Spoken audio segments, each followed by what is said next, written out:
Atlantic from Sudbury and Northern Ontario.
Morning to everybody watching the first of our semi-final games here in Perth today. Going to see Wranå play against Ogasawara's team from Sapporo in Japan. I'm David Hay and I'm joined by Peter Loudon this morning in the commentary box. Peter, looking forward to a good game here today? Yeah, certainly looking forward to a good game here today, David. We've got a couple of good matchups. As you say, teams from Sweden and Japan in one semi-final, and all Scotland clash next door to them with Anna Fleming and Eden Muirhead. Focus game is, as you say, Ogasawara against Wranå from Sweden.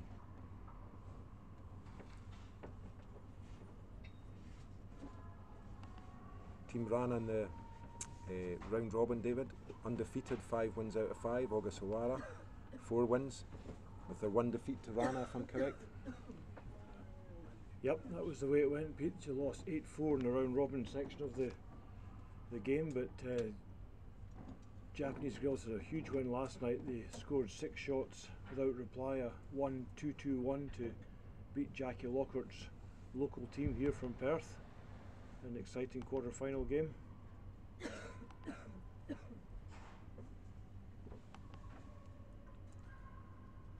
Playing the 5-rock rule, Pete, for the first time here in Perth, which has certainly added to the entertainment. Some big ends being scored, and Paul Martin and the ice crew here in Perth have done a super job. Got some really good curling ice, moving about 5 feet on most hands.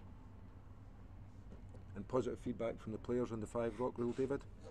There has been, Pete. Yeah, I took the German girls Gentjes team to the airport yesterday, and despite them having a disappointing week, they thought the ice was great and they enjoyed playing the 5-rock rule. And it's going to be interesting to see what happens now. The WCF are bringing it in for all the competitions next year, and it's whether they swap to 8 ends as opposed to 10 ends, and it takes a little bit longer, a fraction longer to play the games with the 5-rock rule, but it just makes it more interesting. You know, it used to be if you were 2 up coming home, you thought you were safe. Now you've got to be 3 up coming home to be safe. Yeah.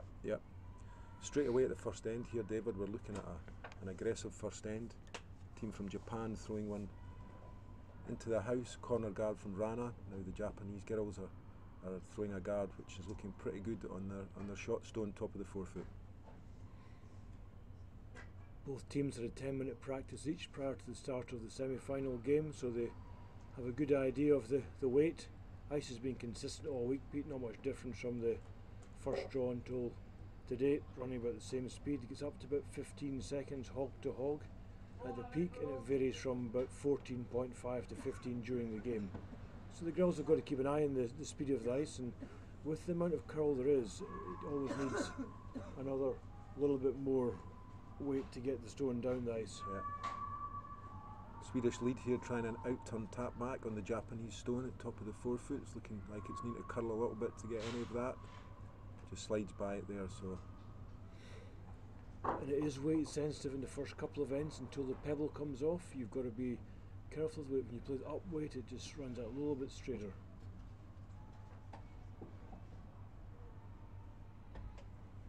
So next up we've got Japanese second player Yumi Funayama being asked for an in-turn draw, plenty of ice, looking to swing around both red stones and end up hidden in the 4-foot circles.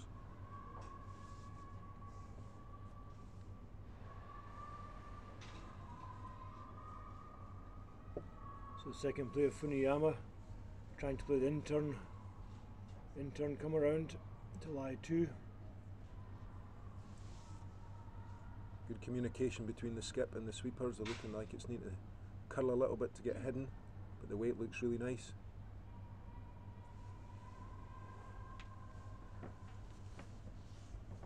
And a decent result there for the Japanese team.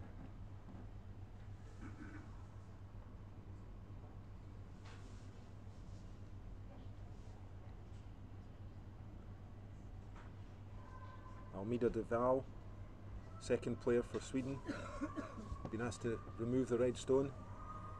Again, an in-turn shot. Sweeping hard on this one. Hold the line straight.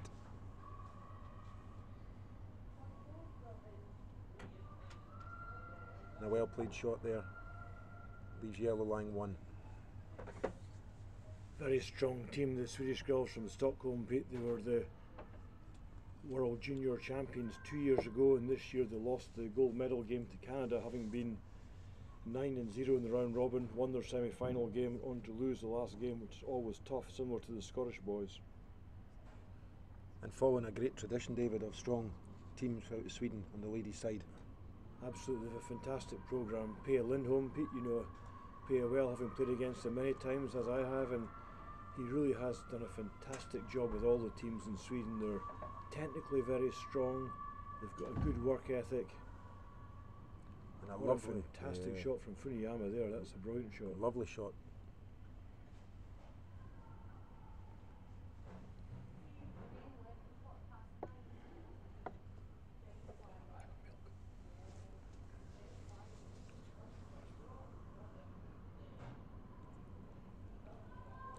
Val been asked for the run back. Looks close. A lovely shot. Removes 2 of the red stones, opens up the 4-foot, although it leaves a centre guard and pushed one of the red stones behind the yellow corner guard. Gives the team from Japan a chance again to keep the pressure on by lying 2 at the first end.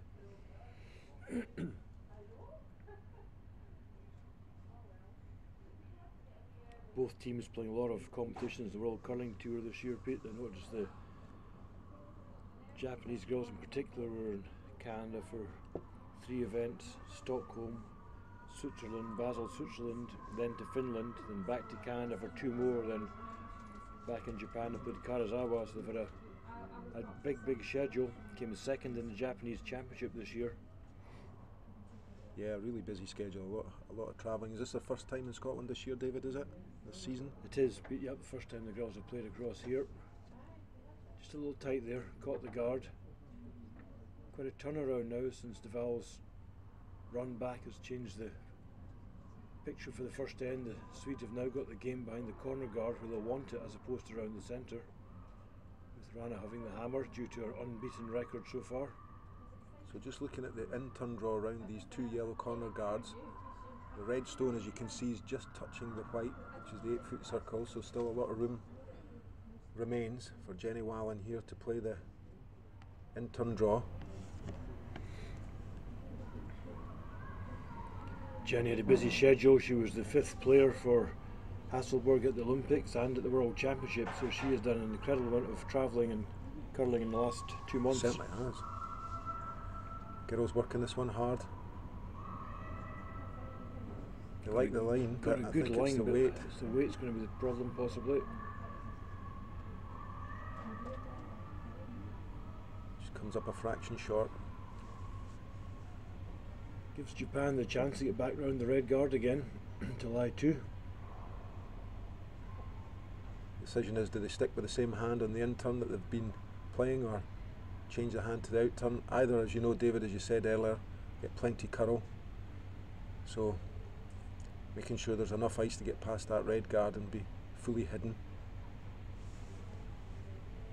Yeah, the important thing is to lie 2, Pete. You don't have to be all that fancy here because the yellows have a split in that front one to put the yellows, both 2 yellows in the house, so she'll want to lie 2 here to take the pressure away from the corners and get the game pulled back into the middle again, even if she's short here.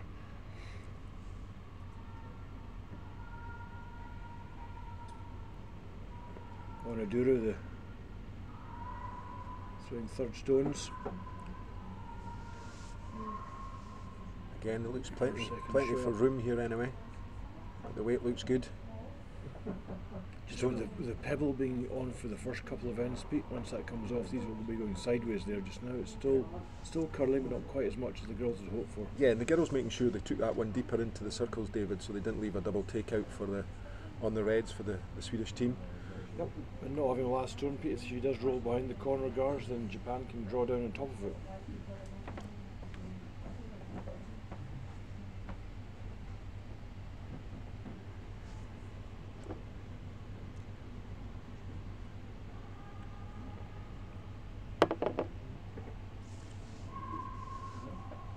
Jenny playing a nice controlled weight here, out turn, looking to remove the red. It's not going to curl enough, I don't think. removes the red, but also runs out the house herself. Leaving Japan still lying 1 here at the first end. A chance again to put a little bit of pressure on the Swedish girls by using their own red guard, get a bit of cover in the circles.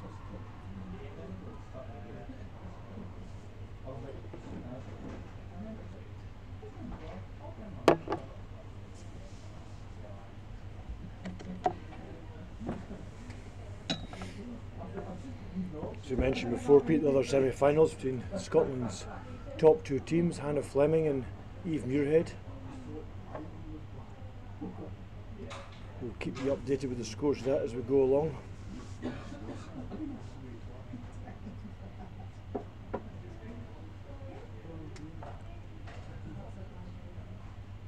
So Yoshimura throwing last stones for Team Japan. Cut the ice a little bit there on the outturn, David. Learned their lesson from the last shot. Again, weight's crucial here. Make sure they need to lie 2.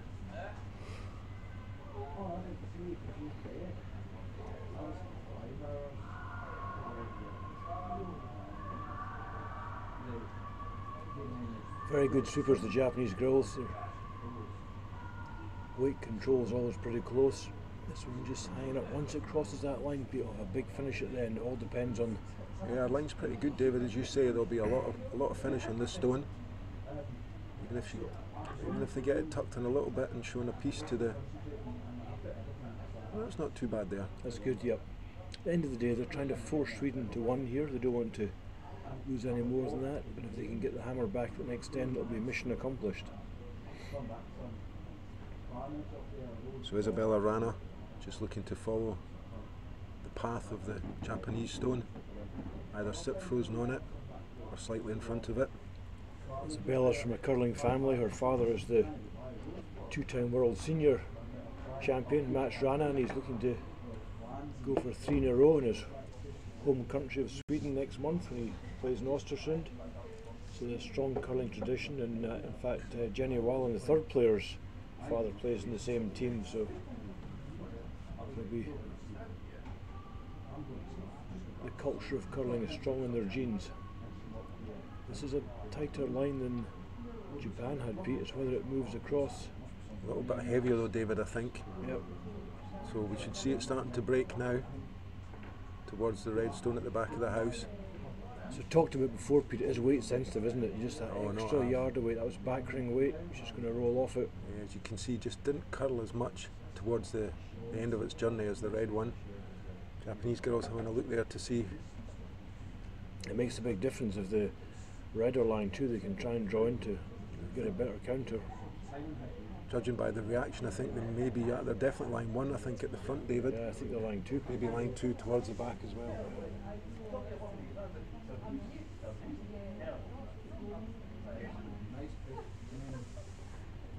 So the same line as our first stone, a little bit less weight maybe then, try and tuck it in. As you say, put the pressure on Isabella to try and force her to take one at the first end. Sayaka Yoshimura, who normally throws 3rd stones, has been skipping this weekend. Big chance here, Pete. You get this one, even if it comes top of the 8 foot, to block out Sweden's draw in. It'll make Sweden face 3 with their last stone. It would be a good result as well. Yeah.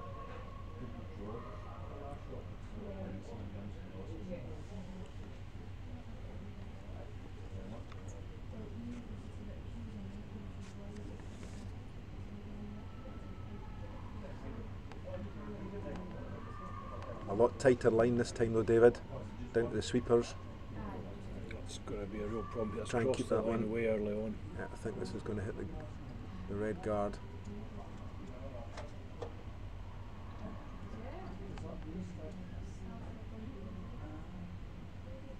Yep, just that fine line once you get across the centre line, curling a lot. So I suppose the only positive they can take from that, David, is it's changed the setup up the front.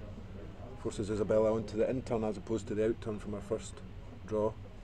So she's looking to draw between the 2 red stones into the 8 foot circle for 1 at the first end. Again, as you said, weight sensitive, so she needs to get the right line and up to the sweepers as well to encourage that stone to the right position. Yeah, when the Japanese girls saw they weren't going to get past there, they should have upped the sweeping and hit it more in the nose so they could have blocked the centre up.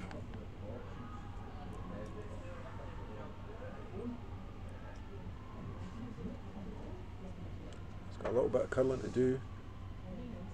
Line looks good. Yeah. All depends on the weight now. Yeah, she's pretty good. Yep. Yeah. Nice shot, good force by the Japanese girls and a good draw by Isabella Wranå. She'll be happy with that, tee high.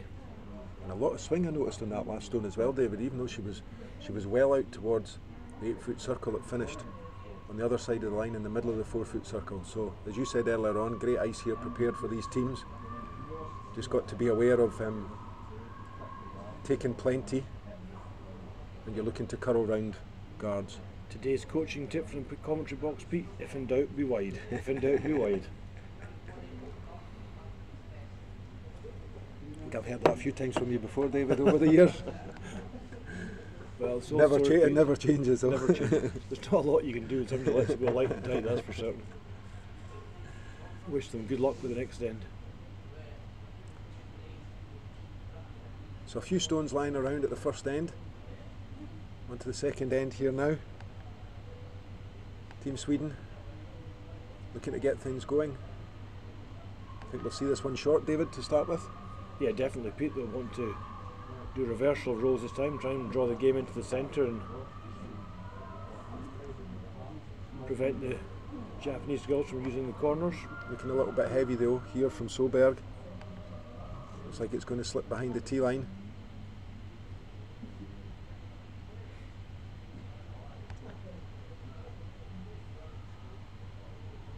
In fact, all the way out. Right through the house.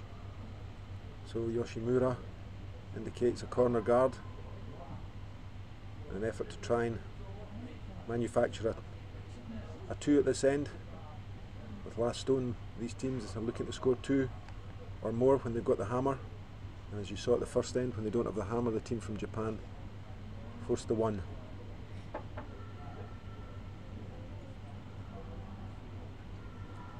In terms of speed of the ice, David, this week, have we been good, Pete, running anywhere between 14.2 to 14.8 hog to hog, so pretty fast ice considering the amount of curl that's on the ice. Usually the more curl, the slower it can be because the stone's travelling a longer distance. Yeah. And this is something we saw last night in the televised game last night between Jackson and Fleming. Some of the placement of the corner guards wasn't good enough. The guards were sitting where that one is. It's got to be another 2 metres closer to the house. Because really, if you hide behind that red guard on the right hand side, you can pretty much play a backring wake or a hat wake takeout and hit it on the nose. On either hand, David? Either hand. Yeah. It's again a different rates.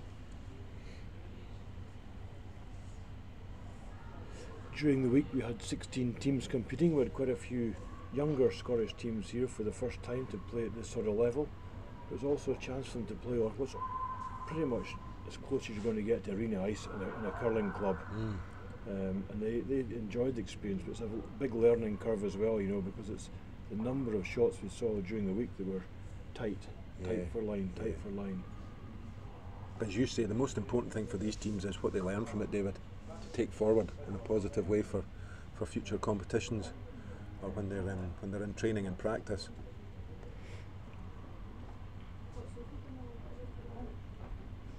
The City of Perth Ladies International is third time we've run the event here in Perth, and we're indebted to our sponsors, Perth and Kinross Council, Mercure Hotel, British Curling, Live Active Leisure, Perth Honda and Ironside Coaches, along with many other individual team sponsors who have made this event possible.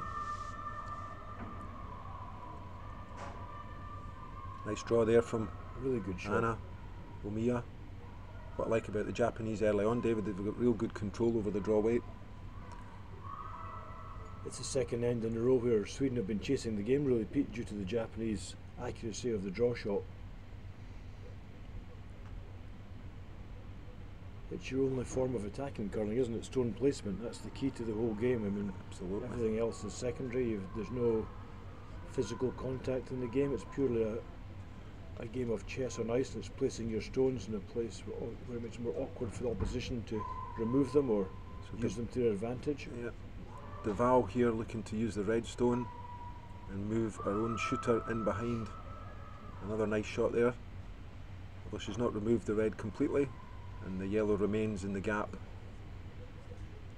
for Team Japan to try and remove, and again lie to and keep the pressure on the Swedish girls.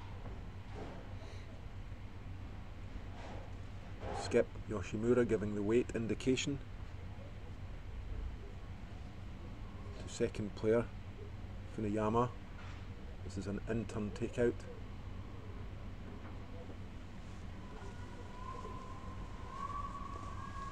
Girls working this hard to keep it straight. Try and get past the yellow star, but it's going to curl quite a lot.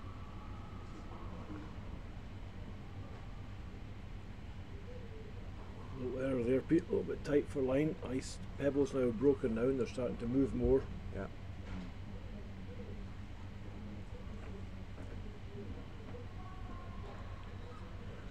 Remove the centre guard though, David, so erred on the pro side. Yep.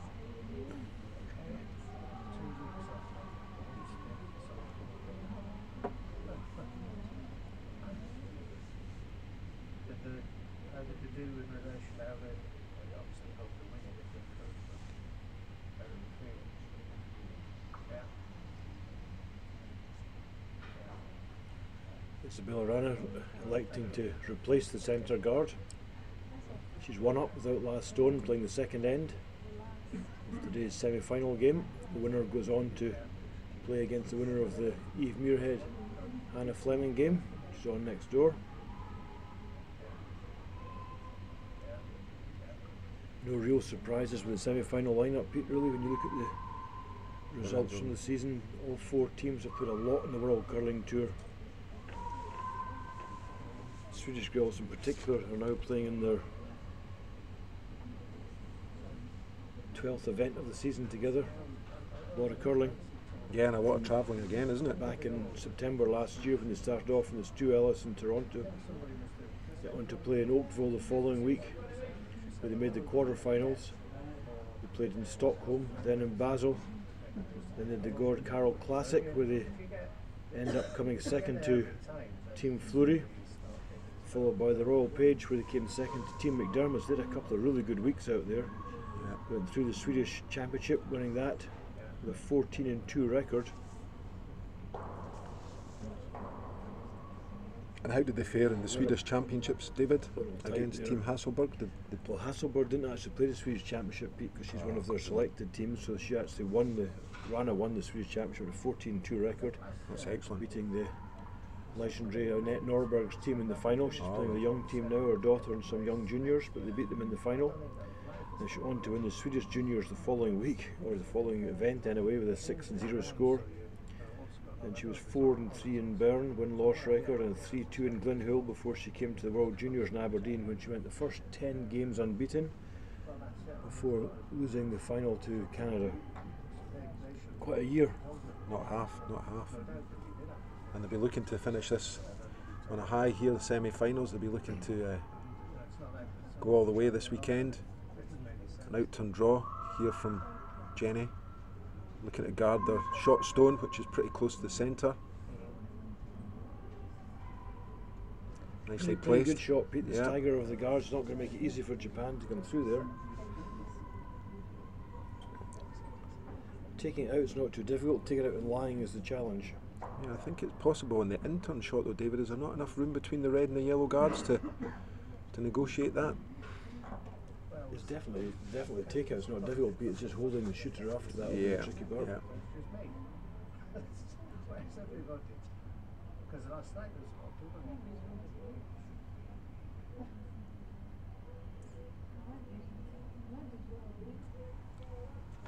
So third player, Onodera, been asked to remove the yellow shot stone, as David said. She'll not see the full stone, maybe about 2/3. In turn, nice controlled weight. Line's pretty good. Needs to curl a bit. And a lovely shot there. Yeah, really well played, Pete. Yeah. Great shot. So all the Japanese girls work for the Bank of Hokkaido in Sapporo, is where they're all based. They're all from that area, and the bank are also their sponsors. Okay. An interesting setup they have, where they are allowed time off during the day to practice curling and to train, as well as doing their bank work. So it's an interesting model compared with this country, where we have two teams who are basically full-time, or Eve Muirhead's team is full-time, Hannah Fleming are part-time curlers, and a different model. I think a really good model, to be quite honest. I think there is advantages of being a full-time athlete, but it also doesn't leave much else in your life, Pete. If you're having a bad weekend at curling, or a bad run of 2 or 3 weekends in a row where it doesn't work out for you, it can be quite mentally stressful as well. Where if you can blend work and curling together, it's a pretty good lifestyle balance. One of the prime examples was Team Ulsrud, was it not, over the last few years? One of the most successful men's teams. I think made a conscious decision to do the very thing, David, to continue to train and work, and they found the balance, or got the right balance, and were very successful for over many years. I think it's an individual thing, Pete. Some guys or some girls are happy to do it that way. Others prefer to be full-time if they can, but for me personally, I didn't have a problem with trying to mix both. Japanese girls working this hard, or well swept, to try and get a roll in behind the centre guard. And again, nice roll, but maybe rolled a little bit too far into the gap, and Isabella can see the red stone on an out turn. Good shots. They couldn't just quite hold it enough to keep it behind the red, and it wasn't ever going to get close enough to get behind the yellow, I don't think.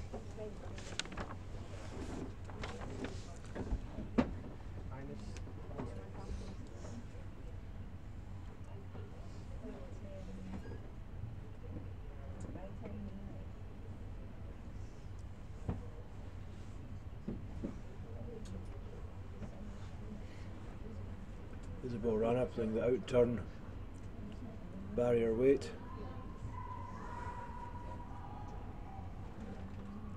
Looking high just now, but good. once it comes off that line, it'll start to curl a little bit.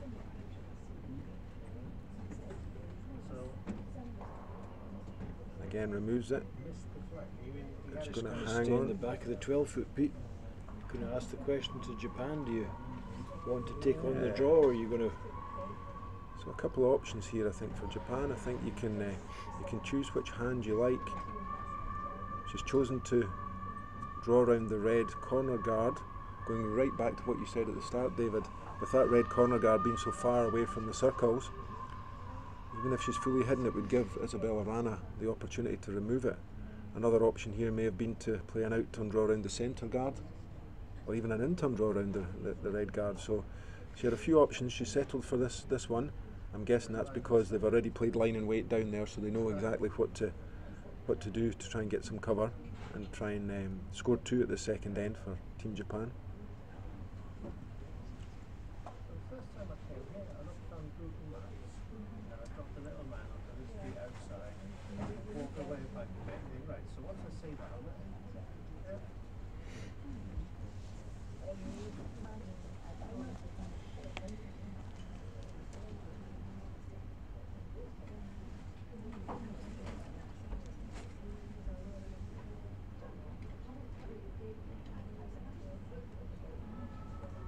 This is all about line, Pete. Once it crosses the centre line early on, it does pull a lot at the end. She's got to get past the red guard. Our line looks pretty good just now, David. I think it's pretty touch and go, Pete. It swings a lot. Just there. on the way. Oh. Just rubs it. Can they pull it across? Again, the weight was just a little bit light, maybe for. She was 15, see where it ended up. Yeah, 15.4 hog to hog, Pete, and that's just down a little bit in weight. It needs another 0.5 of a second more weight than that to get past there.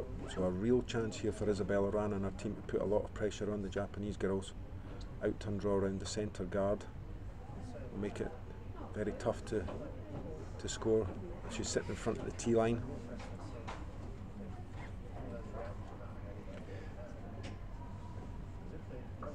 Yoshimura's shot wasn't that easy there, because you've got to take another 10 centimetres of ice and be right out the brush. You always look too close to the centre line the minute you let it go to allow for the big finish.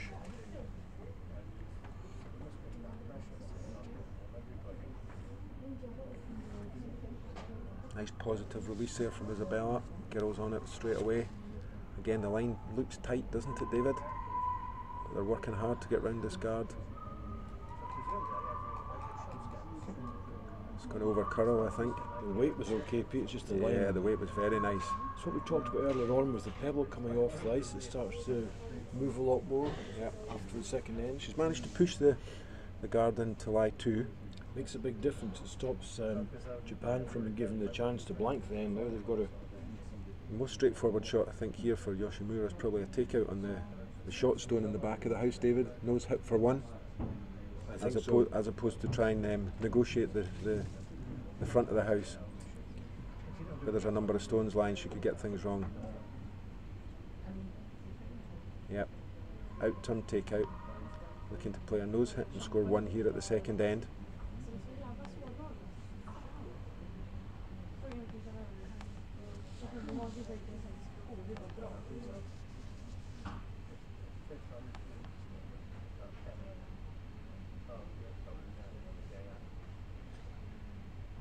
Smart call, no point being too clever. You try to play a draw there, Pete, you catch any of these yellows at the front, you're giving up with 2 or 3 and that would be so a controlled takeout here on the out turn. Shouldn't move too much, David, with the weight being a little bit heavier out towards the side of the sheet.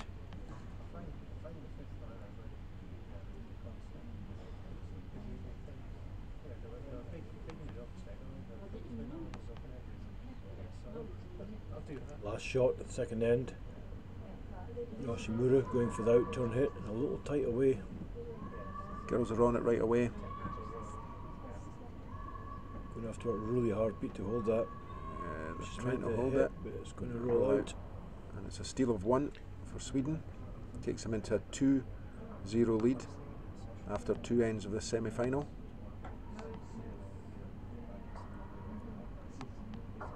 And the Swedish girls now, David, is that them done with juniors age-wise, or do you know if they're going to be playing the juniors again next year? Well, I think it will depend on their birthdays, Pete. I know all 4 girls are listed as being 20 years of age, so I think it will depend on their birthdays, but perhaps they are, if they are, it'll be the last chance. But given the record over the last few years, it certainly means for highly competitive Swedish competition amongst themselves and the Olympic champions and world silver medalists, Team Hasselberg. That's for certain, Pete. Sweden have got an incredibly strong programme going forward now, and they've got their curling academy up in Östersund, where this team were at one time, and Team Woolpack are just now, the other Swedish junior team that were here, turning out a lot of really good players.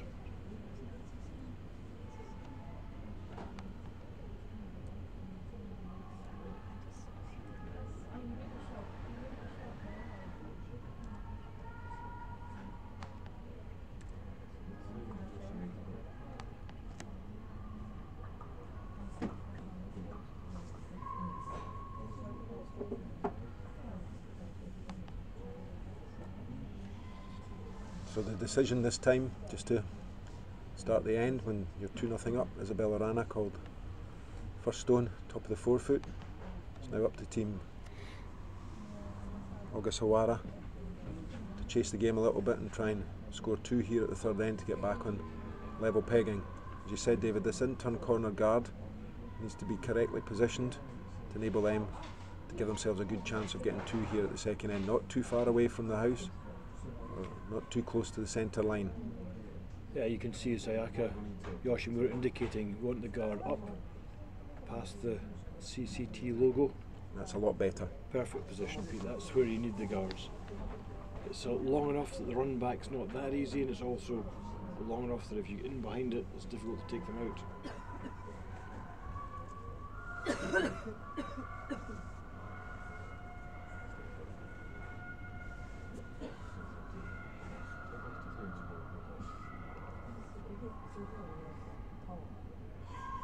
This is the last ladies CCT event of the year, Pete, and it's a very packed curling programme now. It's difficult to get a slot for your weekend.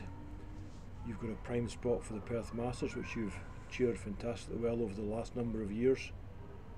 How's it looking for next year? Are we good to avoid a Grand Slam weekend? How's it looking for the boys' event? Yeah, it's looking good, David. We're not going to clash with any of the Grand Slam events. I think we're early. We start. I think we're the 3rd to the 6th of January 2019. The Grand Slam event in Canada is the following weekend. So hopefully we'll continue to attract as many of the top class teams as we have over the last few years. Very fortunate this year. I think we had 8 out of the 10 teams that were at the Olympics. With a lot of changes in teams, as happens after the Olympic cycle, maybe get some new faces from around the world next year. But yeah, we're fortunate that we've got the right weekend and the right model to keep a strong event going forward. It's a fantastic thing for some of the Scottish teams, younger Scottish teams, get a chance to play against the best teams in the world. But to get 8 out of the 10 Olympic teams, that was a phenomenal achievement to you, and it was a great event.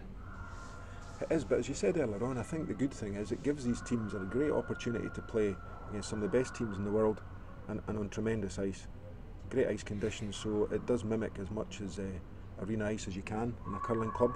So if they are fortunate enough to go and play in some of the big events and represent their country, they've had a great experience and great training playing here in Perth. I think as when we played together, the first thing we looked at setting up our season was where's the best ice, where's the best stones, and everything else took second place after that. The postcode wasn't important, was it? No, you're right. Spot on, David.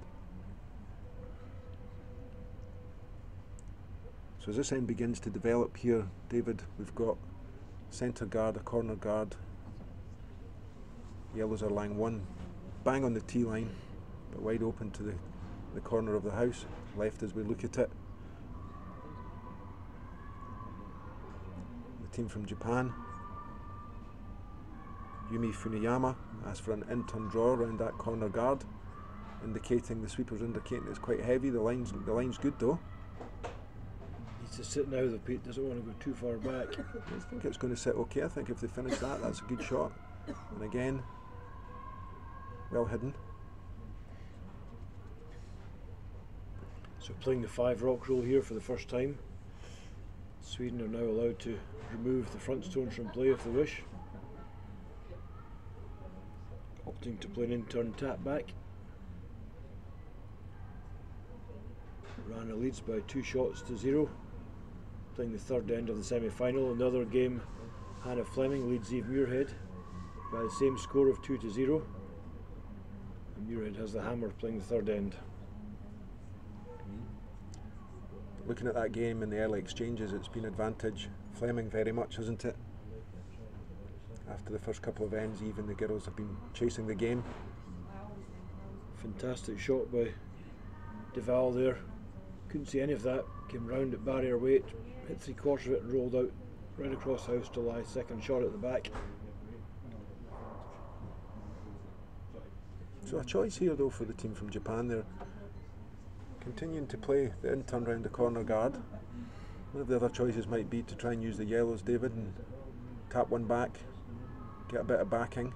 I know you'd be lying in the open, but if Wranå was to remove the red stone, there's a chance they might jam it on one of the back yellows. But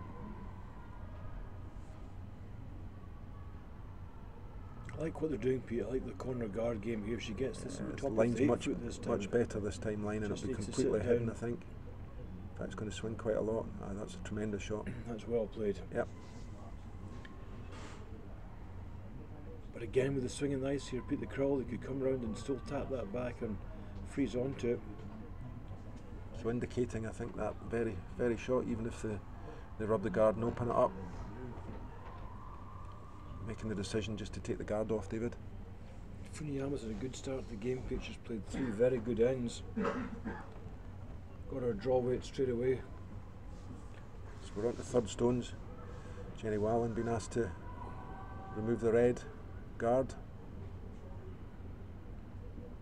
A little bit of curling to do. Does it successfully, and then rolls across, takes her own one out. So gives the team from Japan a real opportunity to score 2 here. Use that centre guard as a bit of cover. or square them off and go the other side. And I think. What's your preference, Pete? I think the second preference, David, that shot there. What I like as well. She has to. Good bit of separation between the stones. Absolutely. The problem is if you come round the centre guard here, the yellow guard is pretty long. You can easily remove it from play. And if she rolls her shooter across next to the red within 2 stones time, they'll be left with a double takeout. So or even if you're not completely hidden, there might be a double takeout with one shot, David. you can go way wide. Yeah. Go to the middle of the 12. Now she's got ice to go out towards us. She'll end up at the edge of the 8 foot into the 12 foot circle. Yeah.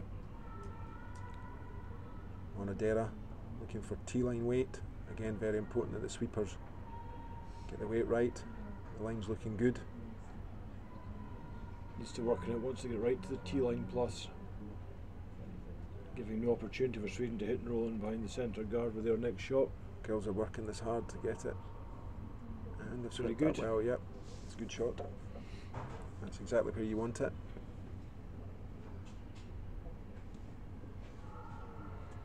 To keep the pressure on Sweden, got to try and get their 2 back here and get back into the game.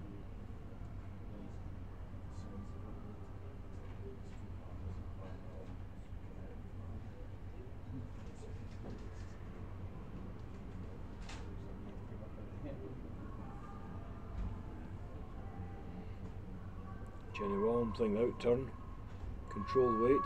It's curling a lot on her. Got to sweep this a lot to. Looks like it's going to roll out the house towards that back yellow one.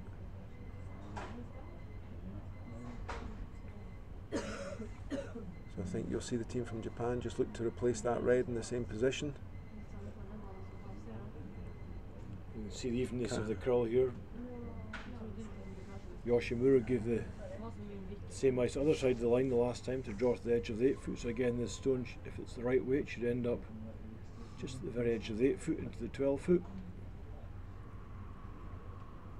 Good thing for Japan here is even if Sweden make a hit and roll behind that centre guard, it'll be relatively easy to remove it. Yeah. Girls on this one straight away. Oh, this is a little lighter, Pete, this time. They had to sweep the last one all the way. Now all 4 looking to get in. Want to move this as far as they can towards the T-line. Got to get this into the house, Pete. Starting to curl and lose weight. Well swept. Oh, that's incredibly well. So just what I was saying at the start of the Yeah, game, they you were were. very fit Great girls. They sweepers. sweep really well. That was a great sweep there. She just got in for a second shot, and that was absolutely vital to make sure you got a second shot there. There's a lot of separation between these reds, but the angle means that if Isabella Wranå can play a takeout weight, she can roll her yellow stone closer towards the red and remain in the house and maybe leave a double for her last stone. As we know, these girls can throw the heavy weight, David. Yeah, absolutely. Ice just taking Pete. She's certainly not throwing light this time. She's going to be a big weight. We saw Jenny Wallen's last shot. She played a control weight down a similar line. It did move a lot towards the end. Out turn takeout.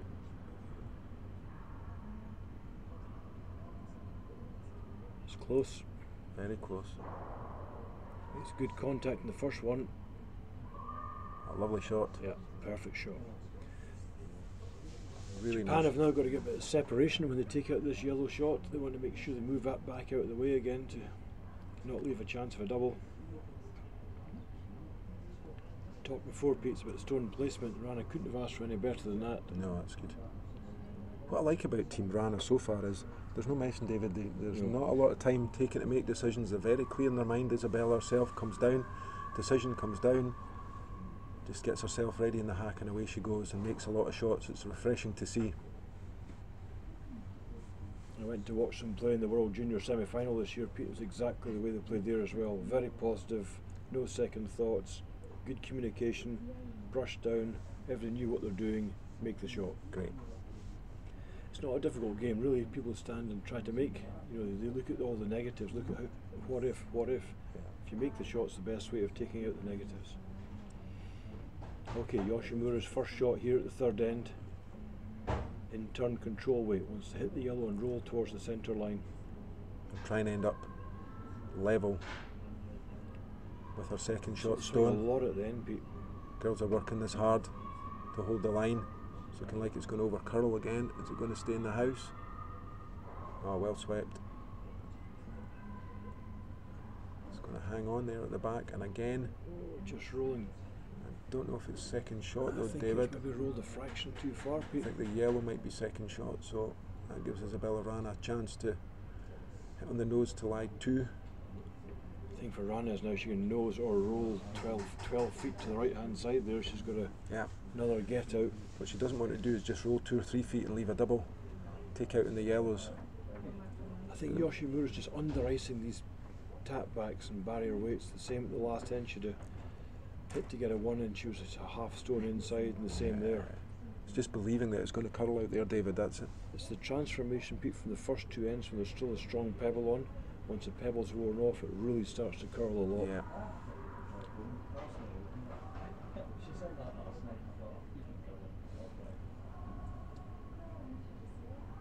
This one's got to curl a little bit. Got a nose hit here. She's going to hit and stick to In lie fact, 2. rolled a little bit, so that's a good result. Very good shot.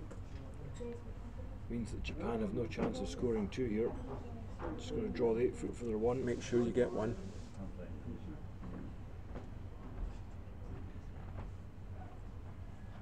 It's controlling the frustration now as well for Yoshimura. She knows she's had a couple of chances to hit and lie and put some pressure on Sweden, and hit and rolled out both times. She's got to make sure she gets a clear head and draws the... You're right, she's just got to focus on this one shot, make sure she draws for 1 and then start the end again. At the 4th end, start all over again.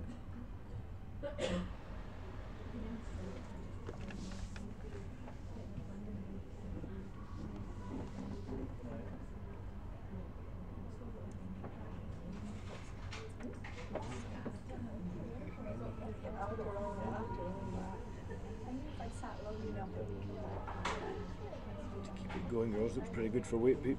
Yeah. Girls just keeping it clean. 14.7 split time, hog to hog there. So we're coming up short the last time at 15.4, so slides into the 4 foot. Good weight control. So after 3 ends, the score is 2-1 for Team Wranå from Sweden. Similar scoreline in the other semi-final. Hannah Fleming leads Eve Muirhead by 2-1. Playing the 4th end, Fleming with the hammer. So Fleming and Wranå, the driving seat in both games. 1 up with the hammer. The ice with a big curl in it and the 5 rock rule. Both games are very much open.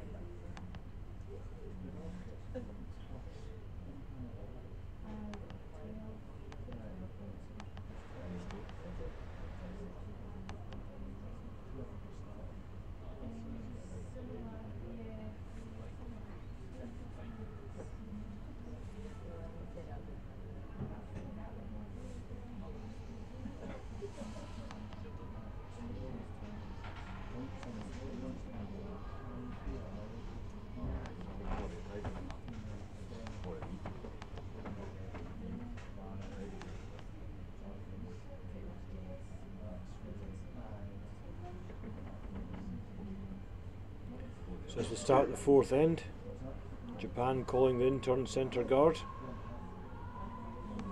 trailing by 1 shot.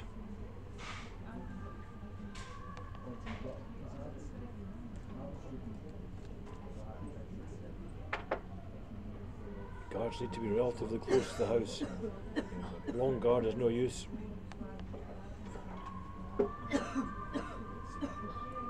Good length, just come off the centre line a bit. You want to get the lead stones on the centre line. Without last stone, it's all about getting control of the centre. With last stone, you want the game played around the corner guards. And the reason being, it gives you a bailout or an opportunity with your last stone, no matter what happens of drawing for 1.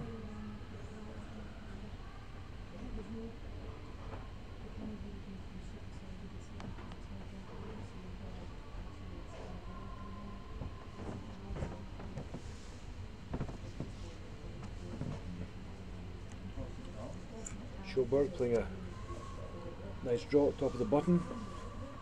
It sits wide open. So the weight indicated to the lead player, Anna Omiya, and in turn we're looking at a heavy draw, David, just to try and tap this yellow one back in our running stone to roll to the side and hide behind the guard that she threw with her first stone. Anna Omayo playing her second shot. Going to have to go for line on this one, Pete, starting to move. I think the weight's slightly heavier than I anticipated, and that's going to help. It's going to remove the yellow one. Nice shot. Result. Yep. Just moves in a couple of centimetres. I think it's worth mentioning at this point as well, David, the excellent start for Team Mowat, Team Scotland out of the World Men's Curling Championship over in Las Vegas. Through the night here, Scottish time, we woke up to an excellent victory over Team Canada and Brad Gushu by 8-7 in the first game. So a really positive start for the boys, wasn't it? Yeah, Bruce and his team this year have had an unbelievable year. Grant Hardy, Bobby Lammy and young Hammy McMillan. We watched them play in the World Playoff Series here in Perth against Team Smith, the Olympic team, and they made some incredible shots. And Mowat's really had a really good year. I mean, from whenever he won the World Junior Championship 2 years ago, he's really picked up the pace, winning Grand Slams in Canada, beating the best teams in Canada on a regular basis now. He's beaten Nadine, he's beaten Gushu. He's the only Scottish team who's managed to do that in the last number of years to win successfully. So these boys will be in a really positive, confident frame of mind, especially after that victory, and I know they're determined to put on a good show and getting amongst the medals. A long way to go, I know, with 13 teams, so 12 games in the round robin. But to get that one under your belt, I'll give them a great confidence booster going forward. He didn't get a great draw, Pete. He was drawn against Canada in game 1. He's playing Sweden in game 3, the world ranked #1 team, former world champions. So to get that win last night was massive for Bruce and his confidence. And what a place to try and get your first world championship game in Las Vegas, to beat Canada night 1. You can't ask for much better than that. Nice shot from Japan, drawing in. Yeah, as you say, a lot of swing from the hog line, and the stone moves a lot and it's behind cover. Again, weight's crucial here for Team Sweden. Isabella Wranå. Funiyama again getting great weight control. Pete said that the first 3 inches drawn really well.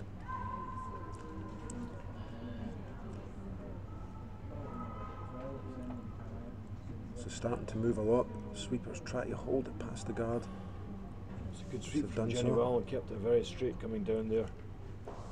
You mentioned the Japanese girls. The Swedish girls are also excellent sweepers, David. I've noticed that the first few ends. They're excellent sweepers, and technically they're strong, Pete. They're playing this swing as we haven't seen the Swedes catch a guard on the tight side. I don't think all game. They've all been really positive. I think one incident in the second end, but apart from that, it's because they're technically good. Out, positive handles, out to the brush with positive handle all the time. So Japan electing to remove the yellow stone that's in the back of the 8-foot circle, looking to hang about. Yep, nose hit here, looking for a mistake from Sweden so they can use the centre guard, which is being a little conservative now to make sure she doesn't want to lose a 2 here, Pete, for certain. She wants to. Speaking of positive releases, Pete, I wish some of our club mates were down here watching today. They could learn a few tips, because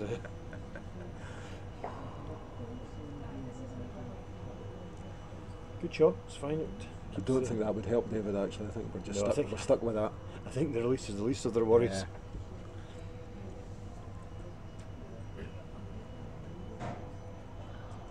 We'll save them the embarrassment by not mentioning any names, but I'm sure they know who they are. So interesting call here, David. Isabella 2-1 up, looking to score 2. Japanese red stones at the back of the house, and she's electing to use that to try and freeze on it. So I like this call. You can see her forward thinking. She's thinking this might be an opportunity to score 2. If it doesn't work out, she can end up with a blank end. Absolutely. She would love to draw Pete around the guard, but it's just the wrong thing to come around the centre guard when you have the last stone. So she's keeping the game out of the wings. Line and weight looks good here again. Weight's going to be a little bit shy, but Jenny's working it hard there, and that's again a very nice shot. There's no chance of a hit and roll there. Japan are to hit this, they're going to have to hit in the nose and take a double or roll out.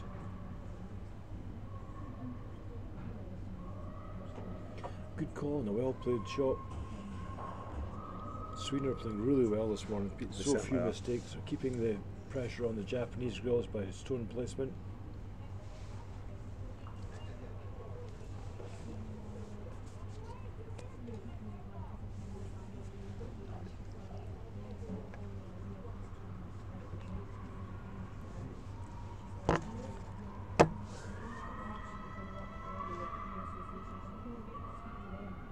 Cannot afford to be inside the line here. It looks a little tight.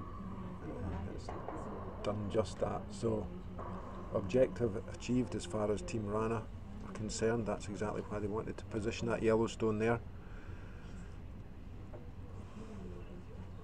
And now they can use this red guard, draw around that on the out turn to try and lie two. You know, you talk about tactical awareness, Pete, and that was a great example there. Yeah. Isabella called for Duval to play the out turn. It didn't have to be fancy, it didn't have to be perfect, as long as it sat close to on the inside of the yellow, that was always a possibility. It's just about the stone placement, that's what's crucial. And again here, it's crucial. The line's a little bit narrow, but the girls are working it well. Got good weight though, so it's sitting up at the start, it will really finish at the end here. And we're looking for this to finish in front of the tee line if possible. It's slightly heavy, he's maybe going to slip behind that to give Japanese girls a chance to come down. Yep, and again Pete, she can play the intern hands and get right on top of it here. Had to be short of the tee line, that was the main objective. It didn't have to be particularly well hidden as long as she was lying two in front of the tee, but slipping behind the tee lines, giving Japan a wee bit of get out here.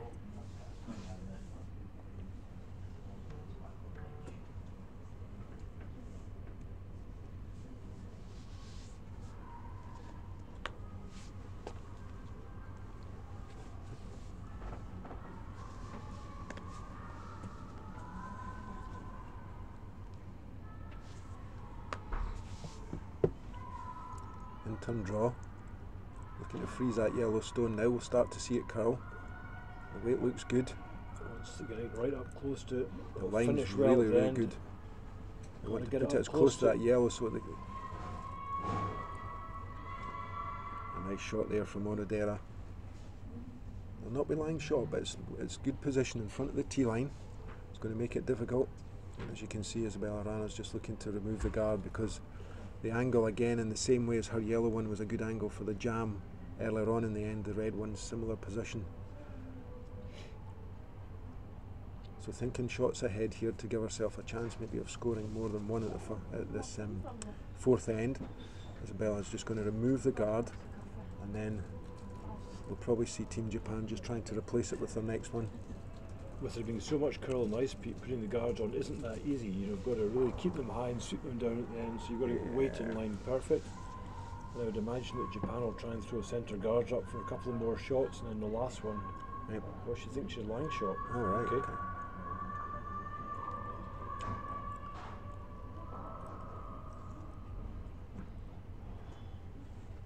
So she's line shot. What you'd like to see is the guard being replaced in pretty much the same position as before. You want to make sure you guard the left hand side of the stones when you look at it, because it's the right hand side is difficult for Wranå to do much with the angle they're sitting at. Yeah.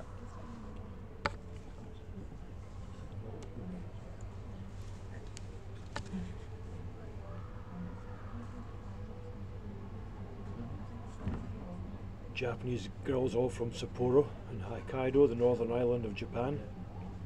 A bit of a debate over this one, David. I think they're thinking about the options. So, I suppose there's two clear options here. Indicate the guard just there, which I think is the correct decision. The other option I think they were talking about was maybe trying to tap the red one onto the back yellow one.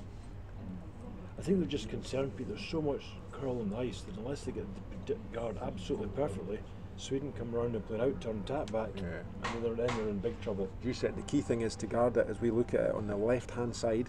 Even if you're showing a piece on the right hand side, it's more difficult to remove it.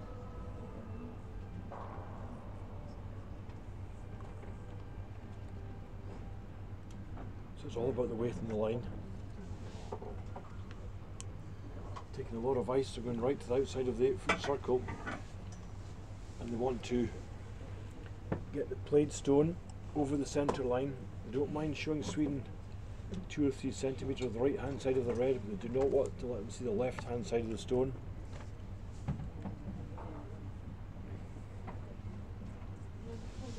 Fourth end of the semi-final. Wranå from Stockholm leads by 2 shots to 1. She has the hammer at this end.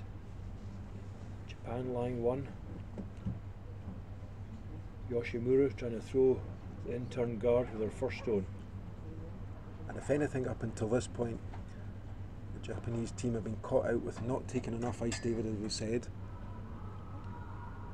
And hoping that this time she gets the right weight in line for the guard. Again, you don't want to be too long. The weight's crucial. You want to be quite as close to the house as you can. Well, right now, Pete, when she lets it go, as soon as she lets it go, the weight's not the important thing. It's purely getting this line right. And the line looks pretty good anyway.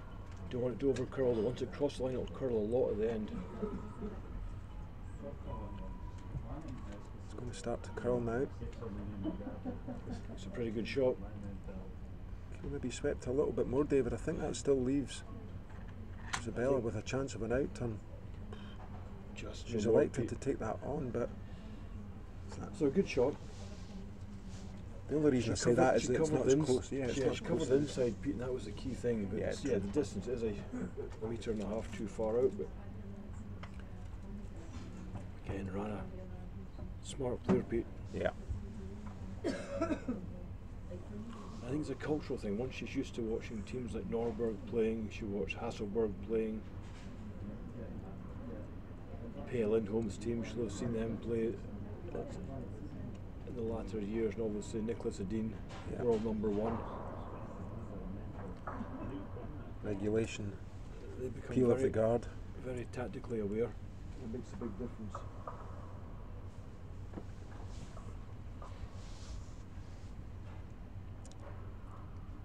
So having removed that guard, the team from Japan just looking to replace it. If anything, David, I think they'd want it a little bit closer to the house than last time. For me, it was just a little bit too far towards the hog line, but the line was spot on. You don't want to really leave Isabella Wranå a chance at all to tap back that red one on the out turn. And again, Pete, want to, if anything, cover more of the left-hand side of the red. Yes.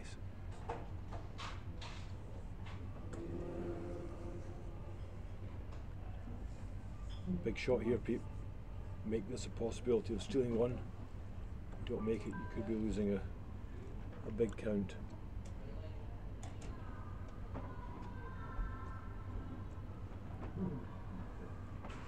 Line looks similar. If anything, it's a little bit wider, David, but it's now starting to curl, and the girls are working this. They've got to keep this one moving down the same line. For that inside, it's got to Got move to a keep bit. swinging. The weight looks similar to last time as well. Yeah, but it's just a little high just now, Pete. Can they drag it Again, down? Can they drag it very down? well swept. That's an excellent shot. Really well played. Is it possible for Isabella on the out turn to come tight past that red guard and tap the red back, David? Pete, even you on a good day would be struggling with that, I think. So if that's not on, then it only leaves her an in-turn draw for 1, isn't it? I think so. Or a pick out across the face, which is what she's looking at for 2.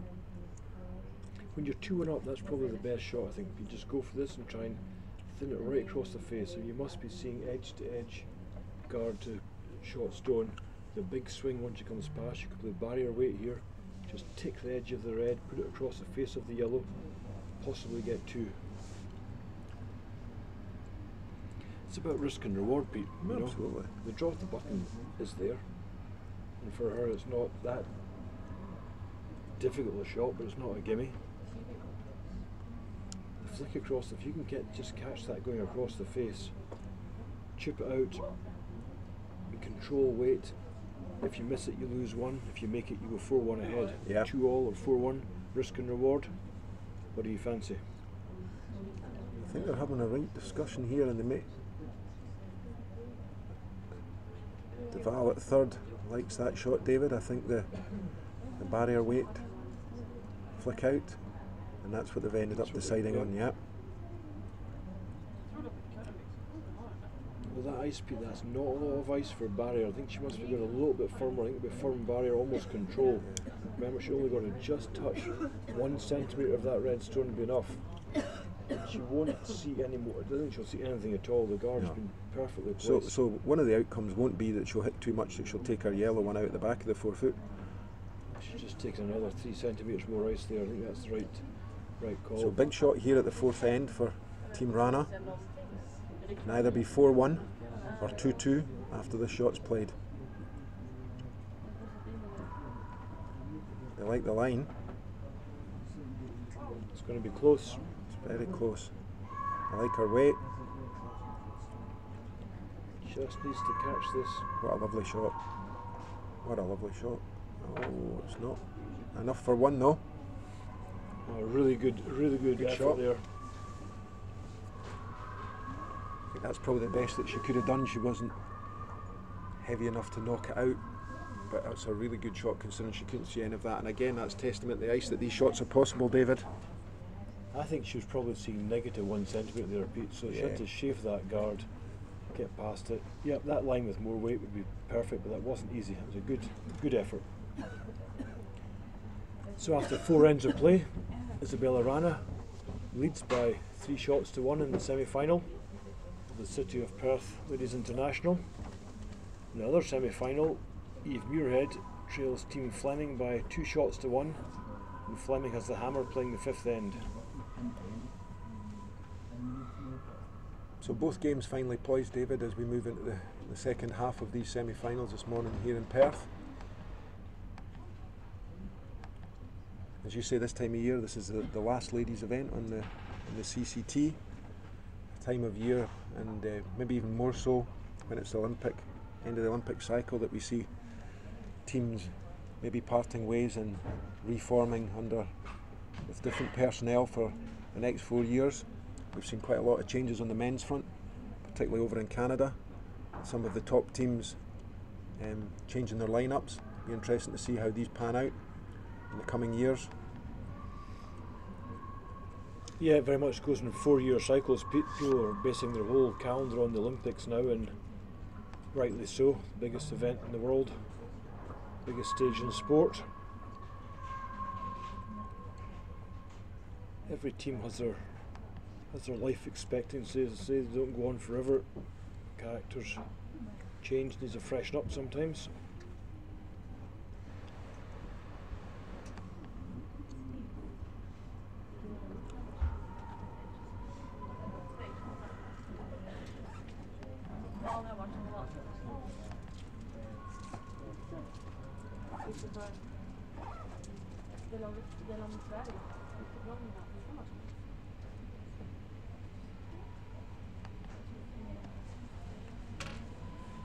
So as we start the 5th end, Wranå's thrown the centre guard up, and Japan threw their corner up with the first stone. It's a little short, a metre more of running on it.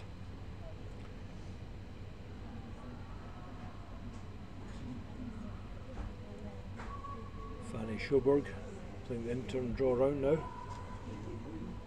So the Japanese girls will be feeling pretty good after that one, David. At one point they were probably thinking it's going to be difficult to avoid losing a 2. They've ended up forcing 1, so still very much in this game. As you say, if they can tighten up on a couple of their shots, very good draw weight, particularly within the front end to set things up. They can maybe look to score 2 at this end and get themselves right back in this game. Yep. Sayaka Yoshimura played 2 outstanding guards at the last end. She couldn't have placed them any better. Prevented what could have been a big score to Sweden.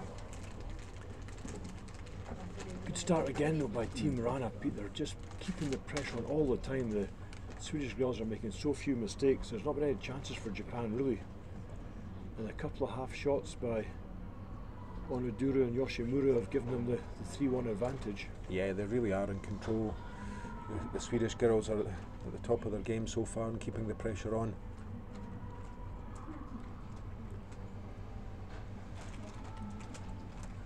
Bit of a repeat of a couple of ends ago with the corner guard. Trying to use it to their advantage. That one slips behind the tee line a little bit, and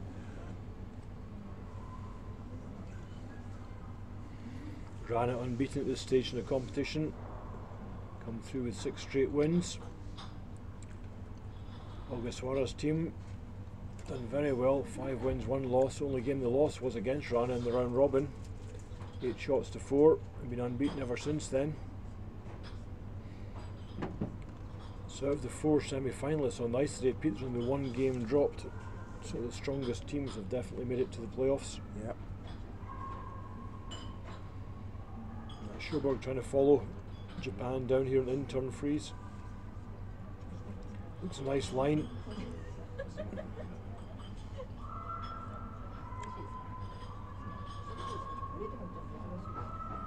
It's just come up a little bit short, and that I think that'll give Japan maybe an opportunity, David, to play an in-turn, remove the yellow. Hit and flop to the centre, Pete. I think so, yeah, I think that's the call. There's enough separation between the red and the yellow stones to do that, and with the ice curling as much as it is, I think that's as indicated by the skip here, Yoshimura. She's looking for Funayama, who, as you say, has had great weight control, both in the in-turn and the out-turn, to just tap this one back and roll towards the centre of the house. I keep talking about it, Pete, but the curling ice here, and it's not everywhere you could go that you could take this yellow stone out. She's seeing negative about 5 centimetres here. She can still play a hack weight, come down, chip the yellow across the face of the red and roll to the centre. Yep, and that's the call.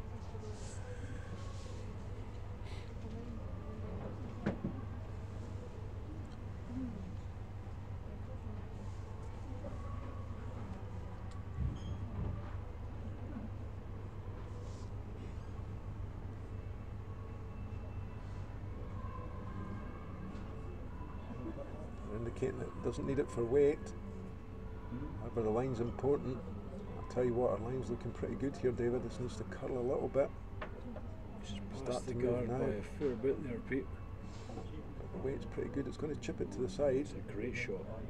Yeah, it's a Move it lovely to the shot. middle, not set up a double. Well played again to lie 2 shots.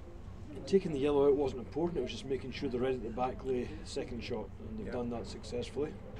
And rolled to a reasonable position. Wranå now will be looking to remove that red stone, tuck in behind the other yellow one. There's enough room there to get in behind the centre guard. The problem for Japan right now, Pete, is a lot of yellows in the centre line, and that's really not what they're looking for. Although this one's high, Dave, and it's going to roll behind the corner guard.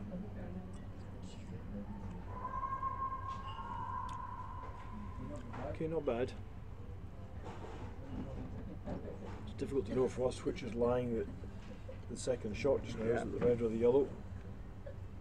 It does make a big difference. Yep, red's lying second shot. Chance now to tap that Swedish counter back and flop behind the corner guard to lie 2.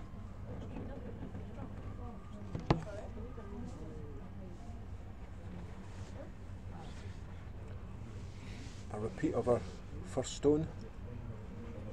In turn, weight being crucial here to enable to remove that yellow and lie 2 red shots. Funayama. I think the problem for Japan right now, Pete, is the yellow and the edge of the 12 foot is fully exposed. They can play a run back. This is tight. This is a tight line. It's going to catch the guard, isn't it? They're sweeping it well, but it's going to get an edge on that guard up here. It's going to end up though. Still going to run into the house, David, but probably it's going to leave the yellow line 2. That was the problem there. It touched it up. Sweden lie 1, 2 and 4th place, and Japan lie 3rd and 5th.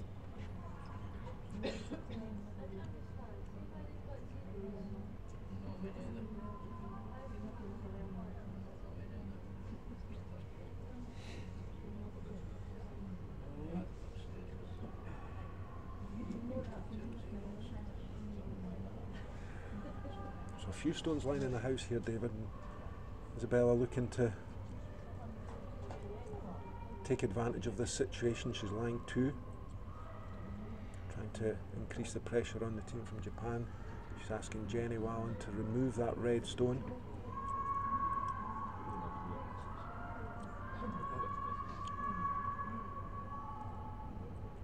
she does successfully and rolls in. Again, an excellent shot from the Swedish girls. That's a good result. Yep.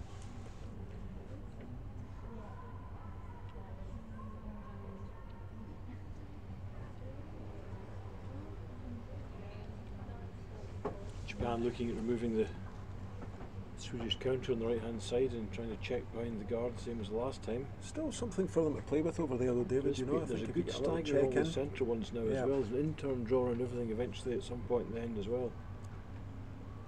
Just looking to tap this one back. Roll in behind that yellow stone that's fully in the red circle. Hack weight being indicated.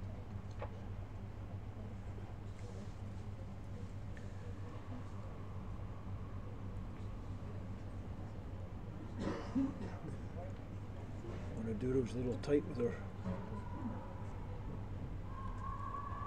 first shot down here.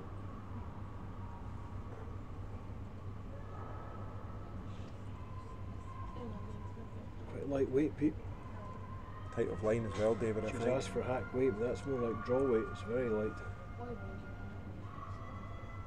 Past the guard, but what's going to happen now? It's going to catch that other yellow one though, David. Flick back in. Which is going to redirect it onto that shot. Tell you what, that's not a bad result actually. She's got a result, people. It wasn't really what they were trying to do. There was just a little bit light out of hand. The weight was in. Yoshimura indicated hack weight when she tapped her heel, and that was just T-high weight. Gives Jenny Wallin a real chance to remove both red counters here and lie 5 yellows. In turn, as we know from the last couple of shots, is going to swing a lot in here. More weight asked for, I think here. Barrier weight, David, from Jenny. A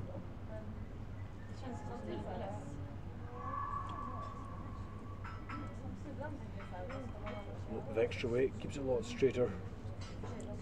Got a good line. Definitely got the top one. Pete, don't think it's going to get the back one though. Flick her own shot as well. And remove that. So not much change from the last couple of stones really. No. Back to a similar situation. Wranå with her second stone. Sweden have 2 left to play now. Skip's indicating maybe that in-turn draw you called out earlier on, David. 2 options, the in-turn draw. We'll try and remove the yellow one.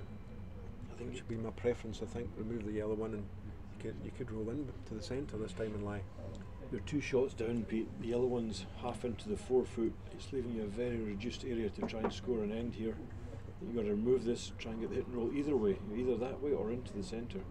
The problem with going to the centre is that Sweden just freeze down top of you, and they'll be happy to force the one.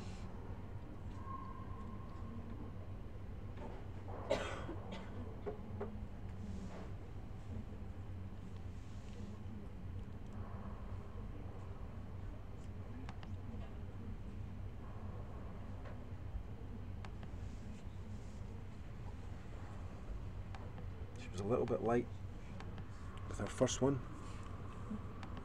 Asked for more weight this time, more positive. Going to have to go in that as well, Pete.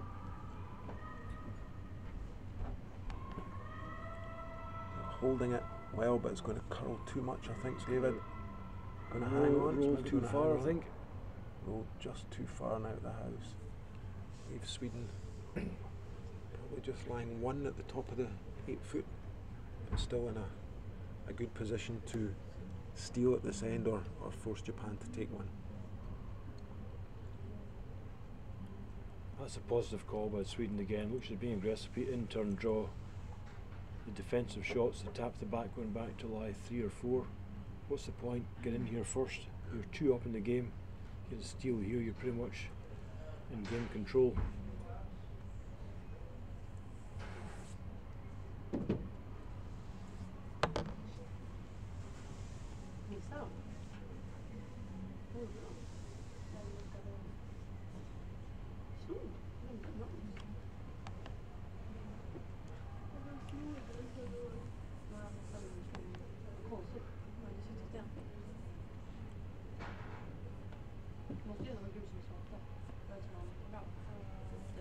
Wranå now, playing very well so far this game, looking to play an in-turn draw round her own 3 yellow stones that are near the centre line. Line looks a little bit narrow to me, David. It's really narrow, Pete. Weight looks good, but the line's really tight. Really tight. And I thought the ice was tight for a start, but I think you've got to go out the edge of the 12 foot here to get the line right to come round. There's too big a swing there. She took middle of the 12 foot there and didn't give herself much chance. The only thing that's helped her is if the Japanese team managed to put one round there, all 4 of these yellows are lined up to remove it if they hit it in the correct position. So if Sayaki Yoshimura wants to go to school on this one, it's make sure you're right out to the brush. And she's taken more ice. She's got about another 30 centimetres more ice than Isabella Wranå had. Wranå's weight was good, it was just the line didn't give herself a chance with the ice she took. Yeah. The other semi-final, Hannah Fleming still leads Eve Muirhead 2-1. Another blank in that game. They're playing the 6th end. Fleming with the hammer.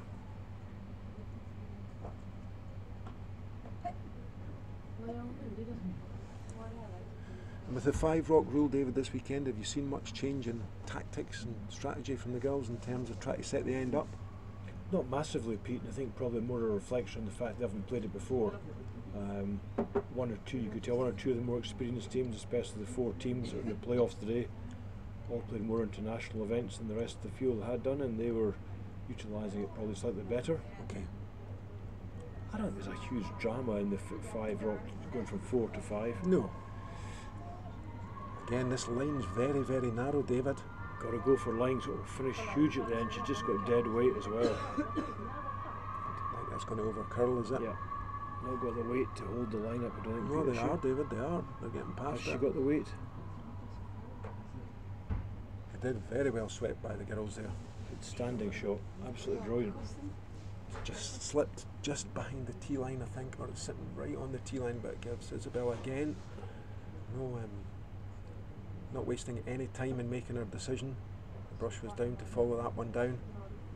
Again, she's taken less ice, as you can see, same ice as she took first time round. Not an easy draw for, if she does block this off, Japan have got a very difficult line without turn because there's a red corner guard, which is fairly... I'm surprised she didn't consider the takeout on that front yellow, Yeah, David. More straightforward, and from where we're looking, it looks like it's going to be... She's got a better line this time, Pete. She's more of a positive release. I think her weight's a little bit heavier though, David.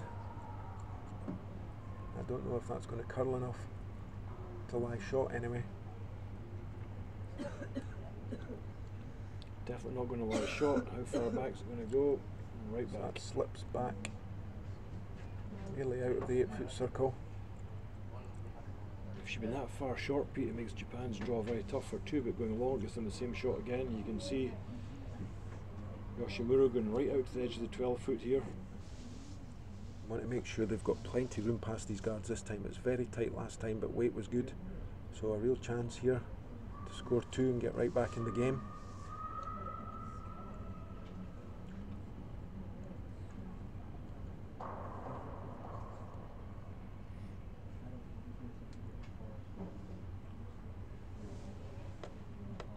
The advantage they have though, David, is even if they follow the same line as the Swedish girls, they can lie against that yellow one at the back, which would be enough to give them 2 shots.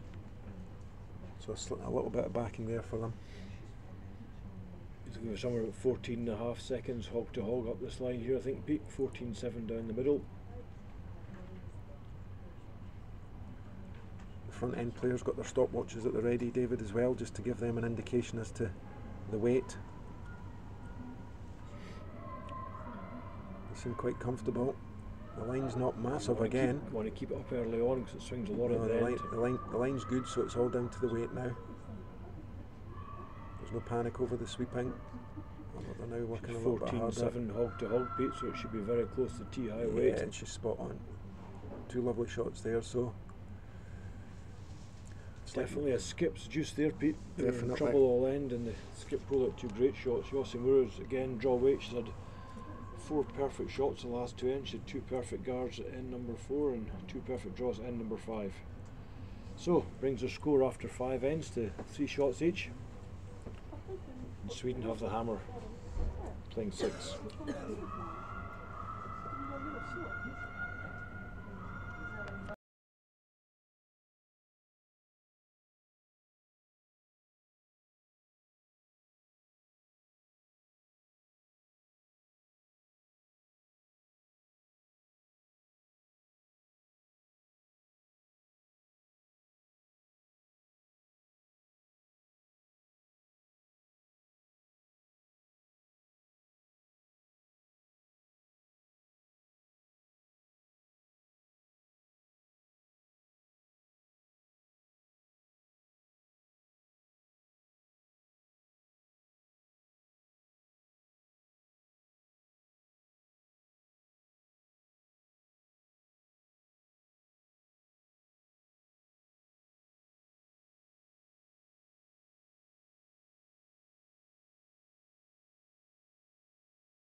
stone from Japanese lead, Anna Omaya.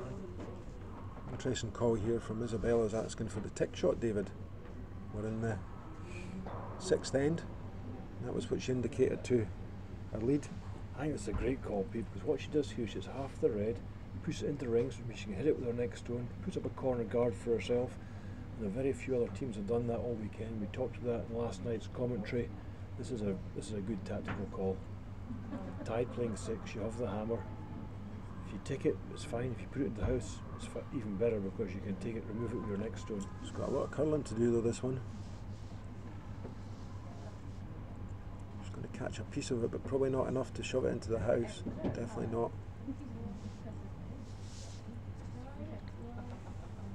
I think it's a shot we're going to see more and more of, Pete, the tick shot with the 5 rock rule especially. Yeah.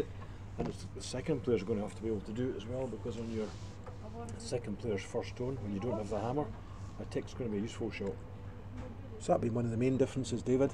Second players for many years weren't asked to play as subtle shots as that, more like peel shots, especially when you're in control. So yeah, it'll be interesting, and I suppose the introduction of the 5 rock rules just to make for some more interesting curling ends for the spectators. What's your thoughts, Pete? 10 end games or 8 end games in the championships going forward now? I was always a traditionalist for 10 ends, David, but I think now it's moving towards 8 ends, especially with the introduction of the 5 rock rule. Probably makes it for a quicker but also interesting, so I think we'll see us just going to 8 ends.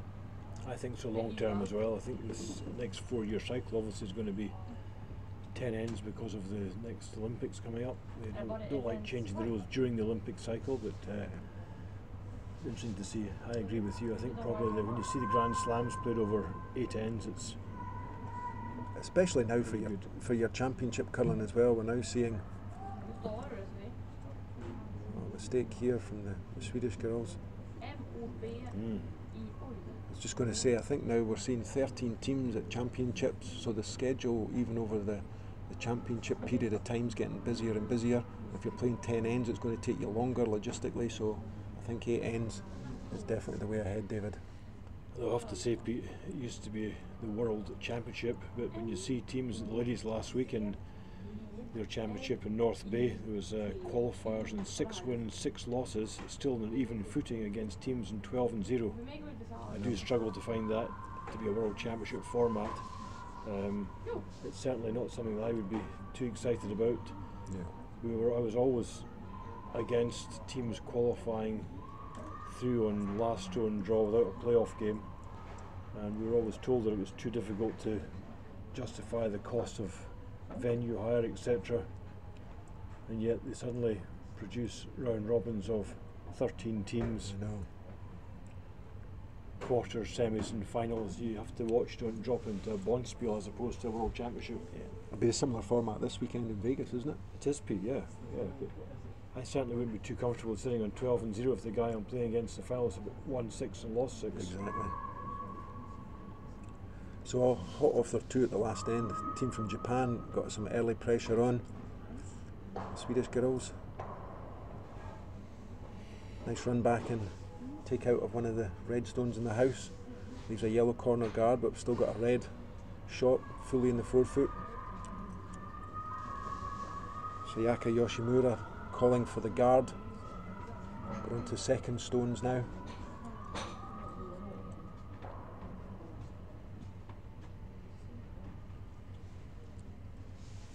So Yoshimura herself play up 2 really good guards here at the 4th end. So they know the ice and the lines should be exactly the same, David. Line's maybe a little bit wider than she was, but as we've seen so far, there'll be a lot of finish and a lot of curling this towards the end. Just got to keep it moving, get it over that centre line. Covering the red's not that important, but you want to get your centre guard up here. I mean, That's pretty good where it is, David. See Sweden trying to move the guards.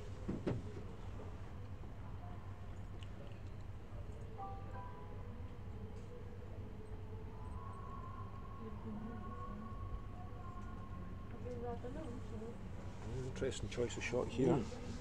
Out turn, hack weight, try and remove the red shot, and keep the. She'll see a small half of it. I think it's about a quarter of it, probably a third of the stone. So.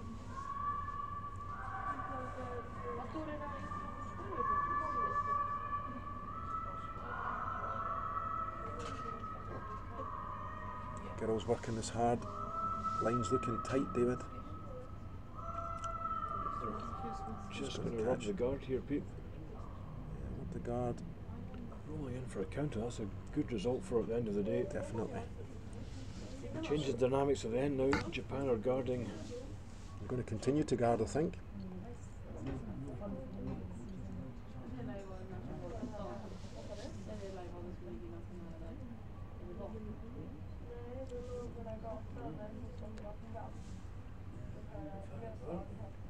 So again, same line and weight as our previous shot. Guard was in a good position, did its job. Team from Japan will just be looking to repeat that. The difference this time is they've got to get the guard covering the red stone. Before it didn't matter so much how well it was covering it because they were. Sweden can only lie one, but now Sweden can lie two if this is not a perfect guard.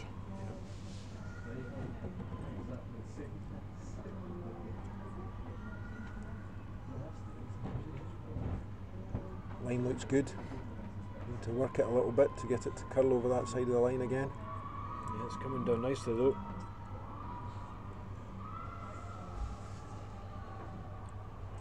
Yeah, another good shot. Giving them a chance to peep, can see a little bit more this time. See a good half stone. So same weight as last time, Jenny. Now on to third stones. Jenny Wallen looking to play the out turn. Remove this red shot and lie two. In the other semi-final, Hannah Fleming had a good draw to the 4 foot to take one and leads 3 shots to 1 after 6 ends of play. Eve Muirhead has the hammer playing 7. She's got a bit of curling to do. Yeah, it'll finish nicely now though. Yeah, and a good shot. Mission accomplished.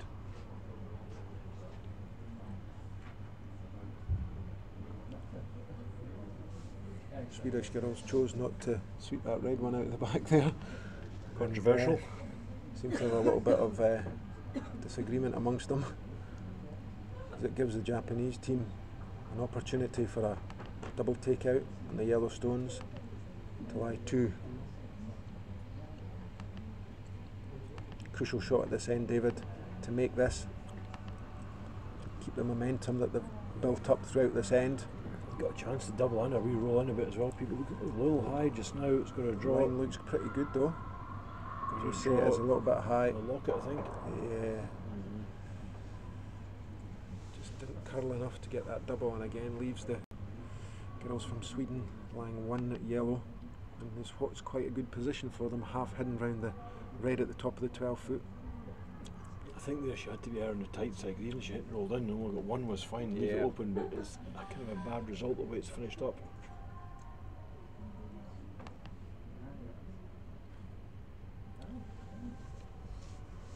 Interesting choice of hand to play the in turn. Try and curl between the guards that are in place already.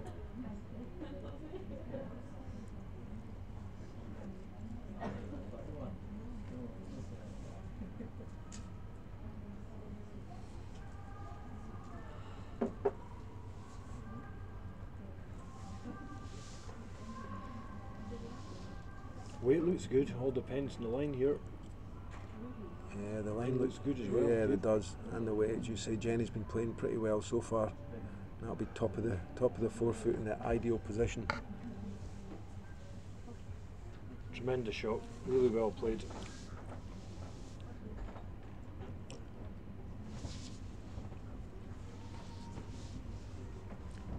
So, tough decision to make here now for the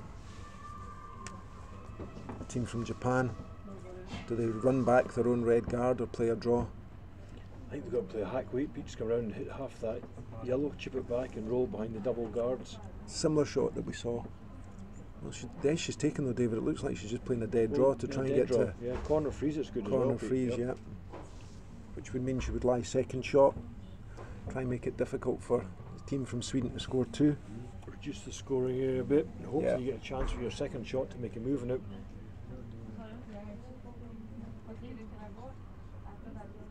With the curl and ice, we said before that throwing these centre guards is not that easy to get them perfect, though Japan have mastered it. They've had 5 or 6 perfect guards the last few ends. Yeah.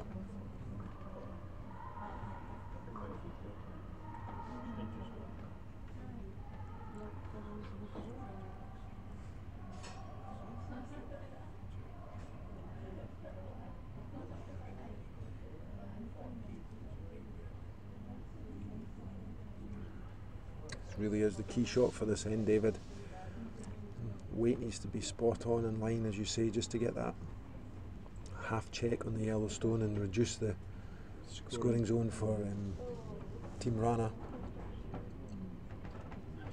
14.7's tee-high weight, hog to hog. Sweepers are on it quite early, although they're having a look. Bit tighter line than the Swedish stone was. I think that's going to be on the guard, David. It's light and tight. Oh, they're holding it well though. Can they get it past? They can. Can they get it in for second shot though? The trouble was it's a 15.6 split time there as opposed to 14.7. That's the difference. Yeah. Despite the best efforts of the sweepers there, the line was good. It was just the weight that really let her down on that occasion. It didn't get in for second shot. That's the problem as well. If she'd even got in for second shot there, it takes the pressure off a bit. But this is advantage Sweden here.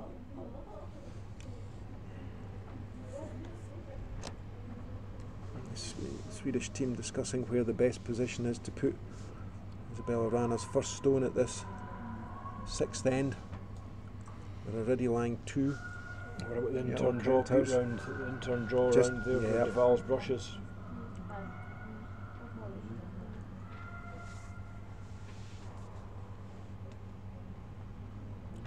I think she's looking at that, or actually placing one in the gap there, the hole. She's indicated. The trouble is, it's difficult to get one to that position with a narrow gap and having to draw through there, David, especially on the out turn.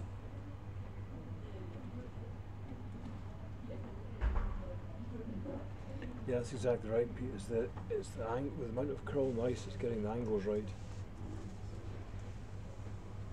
You block that centre up, Japan are going to play an in-turn draw around behind the 2 guards where Duval's indicating. That's where Japan will go with the last one if there's nothing else available. Yeah. So the school of thought is, if you want to avoid that getting there first, David, isn't it? I think so. She played the in-turn draw on the double guards right hand side, Pete. Japan don't have a huge number of options apart from following you down, trying to hold you to 1.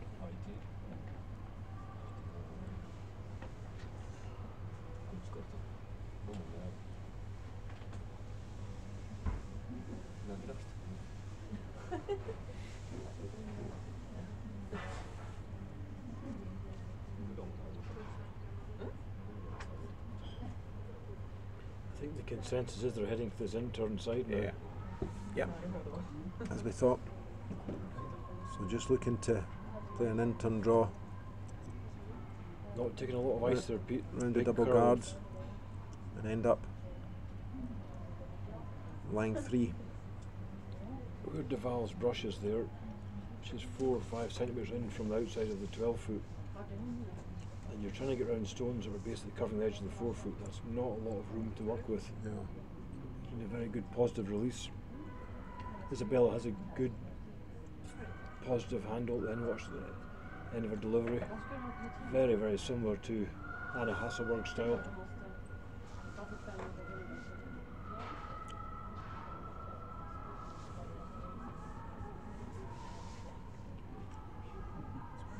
Line's wide, David, isn't it? Certainly got a positive handle on that one.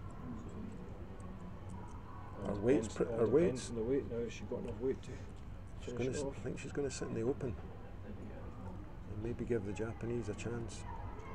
She's far enough back. You know what? Not bad. Not bad at all.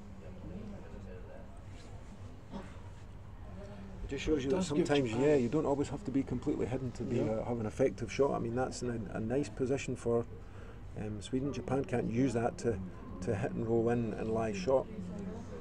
I wouldn't have thought, well they could, but it'll be behind the tee line. I think Japan have got to go for the dead draw on the in-turn, Pete, and if they're heavy they can come down and Freeze that maybe. freeze that back one. For second shot. Yeah, I think Right that's now, exactly what they're if they can hold discussing. Sweden to a 2 here, I think they'll be quite happy. Definitely.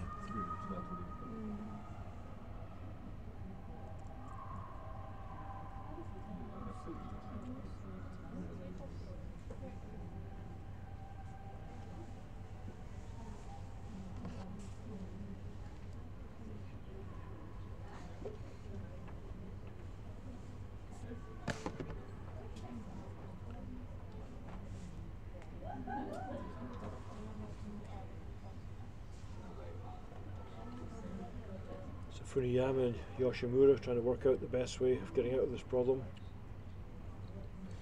I don't think they've The got much easy of answer, there's not much No. they can do. She's indicating an out-turn freeze for second shot, David, and that one's a tough shot. I quite like the shot that you called there.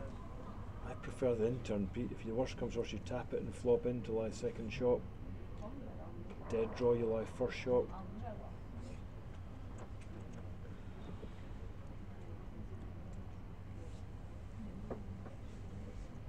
That's such a difficult shot playing the out-turn freeze. If you happen to bump off it at all, it's going to leave Sweden a hit for 4. Yeah.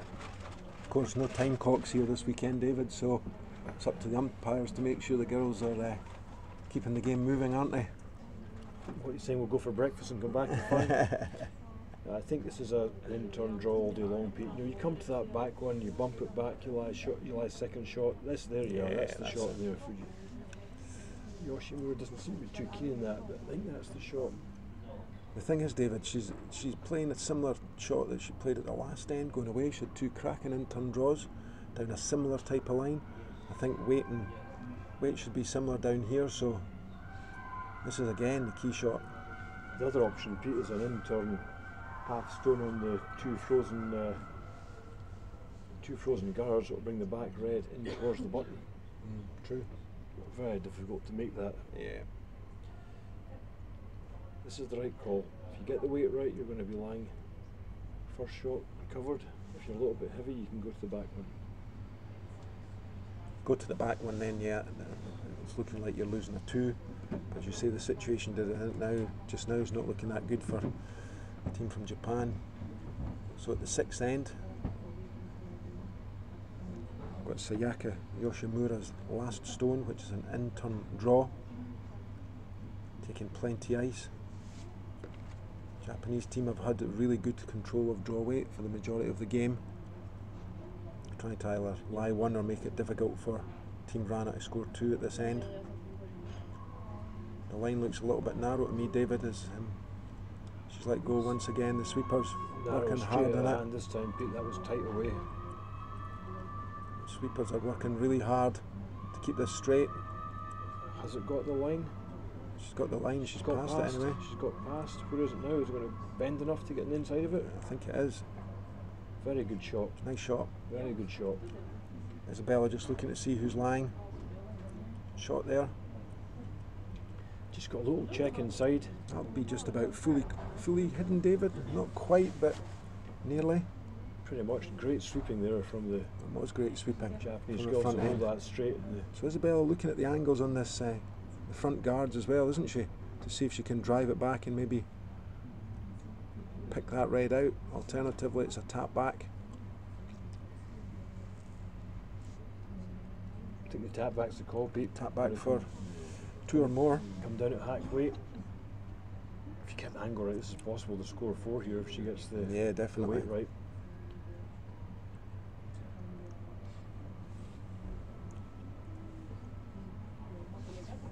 Just this area here, you've got to watch. You put a little bit more weight on, and we saw on Isabella's first shot, she had a very positive release and Yeah. back 8 foot weight or back 4 foot weight, and ran relatively straight the first half and drew a lot the second half. Not quite as positive a release there. However, looks like this one's got to curl a bit, David. Weight's crucial. It's close. Will it come off at the No, end? I don't think that's going to curl enough. She's throwing hack weight. No, it's not going to curl enough. So, Wow. looking to see. 1 yellow. 1 yellow to Sweden. Good end from Japan to Once again, it was a Yoshimura's last shot of the end. Saved the day for Japan. Great shot. So, score being 4-3, Team Wranå, after 6 ends of play in the semi-final here in Perth. An interesting end developing in the other semi-final, and the 7th end, Team Fleming currently lead 3-1. We move towards skip stones. Team Muirhead are lying 2 or 3 with Hannah Fleming's first stone of the 7th end.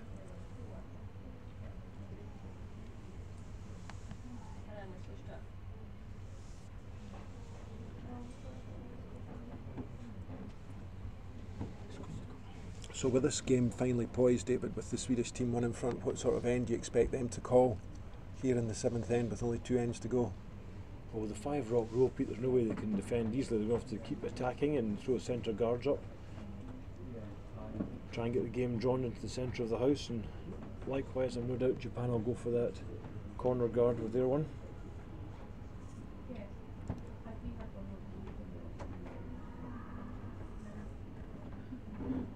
So centre guard called for.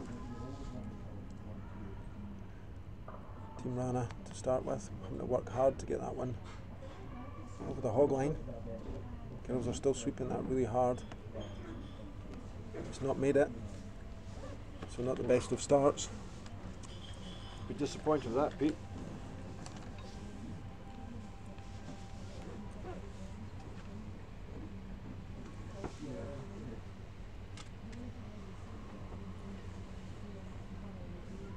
So advantage to Japan, 5 rock rule, and got the hammer.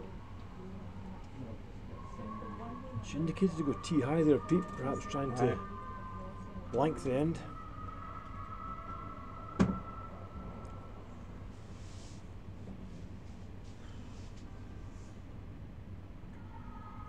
Two ends to go in the semi-final.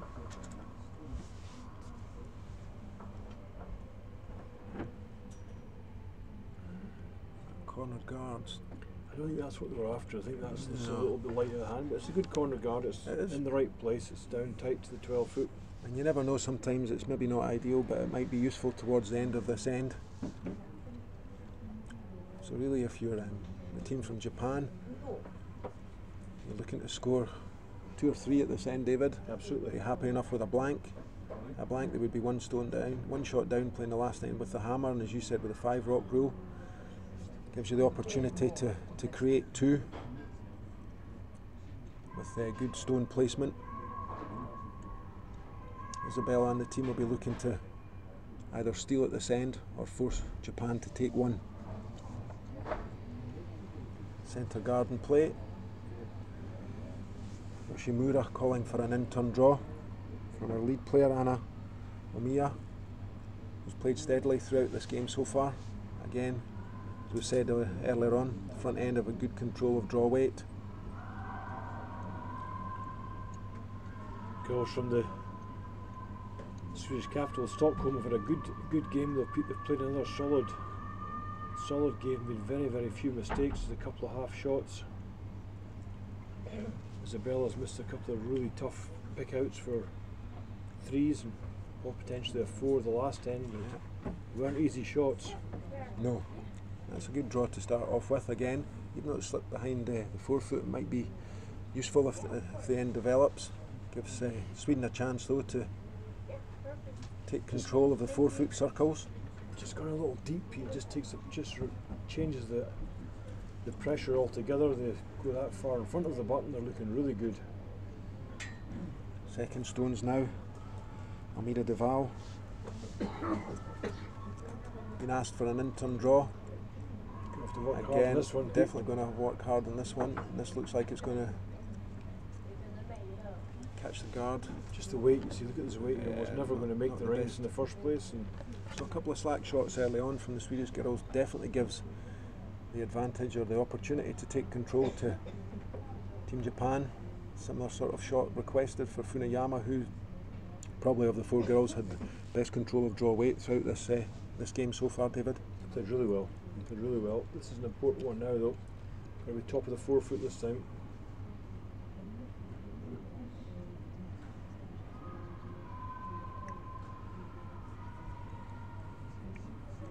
Team Japan trail by 1, playing the 7th end. The line looks good here With the hammer.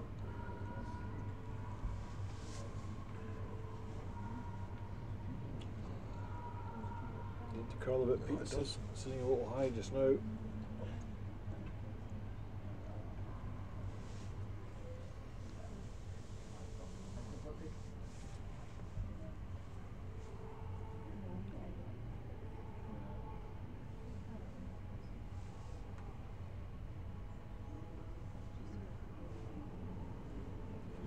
Deval's second shot.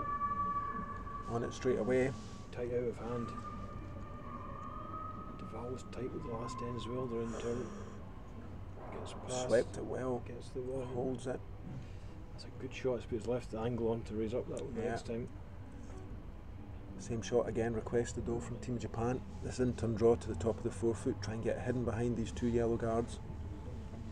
Our weight was good last time, David. It was just the line.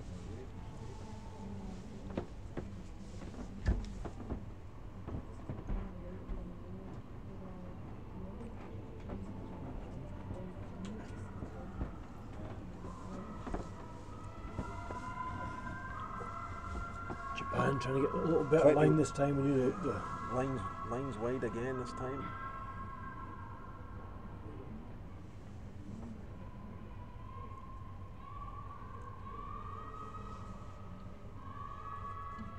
The line's curling now. Can they get enough weight to get in behind? Yeah, that's a good shot. Well swept again from the girls. There's no double takeout there anyway, David. I don't think she's seen enough for a double takeout. No, I can't get a double beat. Interesting call here. This is very aggressive. Sweden do lie second shot, but in-turn draw.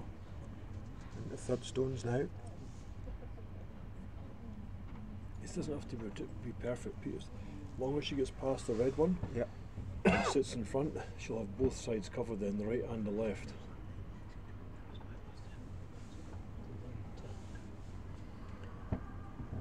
Jenny Wallens, in-turn attempt. Again, our line looks tight here, David, isn't it? I think it's tight line here, Pete. They've kept some of them really straight. They ain't going to keep that. Depending on the weight, that's going to tap the red one in for second shot, I think, David, if it's going to move it. Oh dear, this is not a good result for Sweden here. The only positive, they've got both in-turn, out-turn raises, but they aren't easy. No, there was a high degree of difficulty on that one, I think, in the circumstances. Very aggressive. As you say, there's the only benefit for Sweden is they've got 2 opportunities. Both yellow stones at the front of the house can be used to be raised onto the reds. I think maybe the out-turn freeze here, putting the right hand yellow would be a good shot just to take the raise off by just getting inside the nose of it. Yep. Or even right on front of it would be good to leave the no angle for a run back. I think that's definitely the best shot.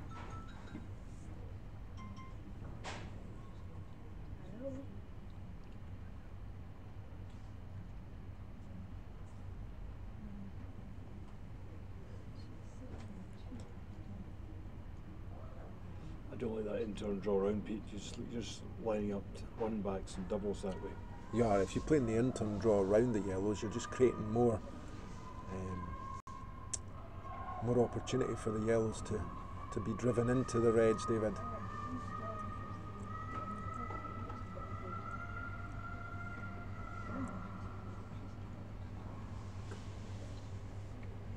Another semi-final, 7th end. Team Muirhead pick up 2 shots, had a draw to 8 foot for 3. Just touched the guard a little bit light. So that game is all tied up at 3 shots all. Hannah Fleming will have the hammer coming home. So I think the call here is an in-turn draw, David. Kao Onodera, 3rd player from Sapporo. Wasn't our choice, Pete, but see if she can get half round this yellow. There's certainly enough curl nice to do it. You could draw right behind the yellow. Definitely. Here on top of the 4 foot. You're leaving a real nest then for the out-turn angled drive with the yellow Swedish stone. Taking plenty of ice, David. It's not heavy though. And it's not wide either. I think her line's Our line's pretty good. Line's good if they've got the weight to keep it up. We've got to work this one hard to get past the yellow one. Line's really good, Pete. And the weight, I think, as well as even just half tucked round that. She's past the yellow. Oh, lovely shot. Brilliant shot. Really well played. That's in the perfect position as the skip wanted it. Isabella now looking at the angles. Out-turn yellow is the worry for... the call is to hit the red stone. Yep. A chance to remove at least one, maybe two. The other option here is to play that out-turn on the yellow, as we said. Got lined up a couple of shots ago. Just tap that one into the 4-foot circle. And that looks like the preferred shot. I think the out-turn's the shot here, Pete. Just nice, easy way. Tap up for the freeze. I mean, ideally just tap up the first time, leave your shooter out front for another go at the same shot. You could tap this one in. Try and manufacture something by having that yellow stone in the 4-foot. As you say, there's plenty of stones in front, David. If the angles are right, you could use it to your advantage towards the end of this end. So throw, Pete, you have to last shot at this stage, and then it's about setting yourself up to last shot at the end of the end. That's what you're trying to aim for here. Jenny Wallens, out-turn tap up.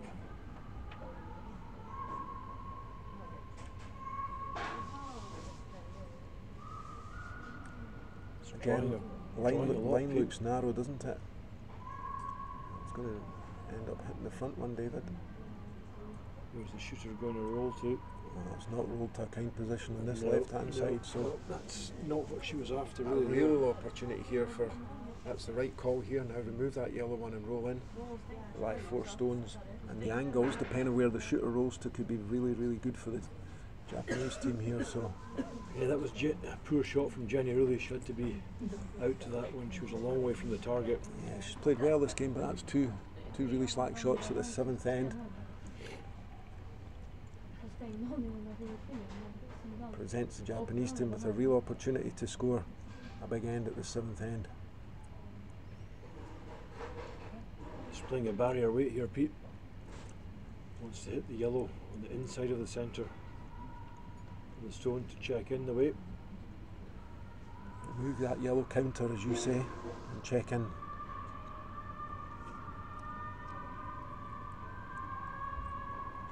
Our line's looking like it's need to curl a little bit, David. Charles jumped in that straight away. It's going to curl enough though to push it through and still last score. The back one though, Pete. Just jumped on it out of her hand and it did. Pulled it back. The weight was good, the line was good, but they've opened it up. Yeah, although they're line 4, they've opened it right up and given Wranå a really good get out of jail card here if she can make this shot.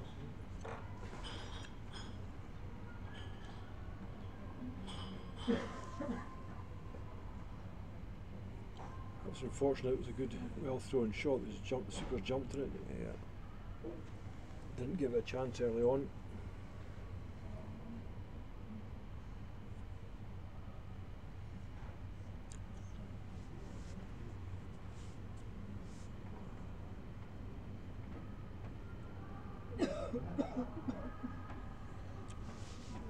Again, a very positive handle on this one, David, and the line's really high at this moment in time. She's got a lot of curling to do. She's coming down now, Pete. It is, it's going to depends on the weight to the finish that she gets here. She's going to come to the back one, I think. She's going to rub off it. No, a really well played shot there. Perfect result for Isabella Wranå, a good saver, as they say, but still gives the Japanese skipped an opportunity here. Yoshimura to follow that stone down. A little bit of weight, David. Come to the nose of that yellow, remove our red one, or free up the back one. She can see a good third of it, nearly half of it, and she can get the inside of it. She could lie, maybe lie 2 possibly after this if she can get the inside of it. The problem is though that Sweden just come down again, do the same again, and it would be difficult. Yeah. I think she's just going for the dead draw.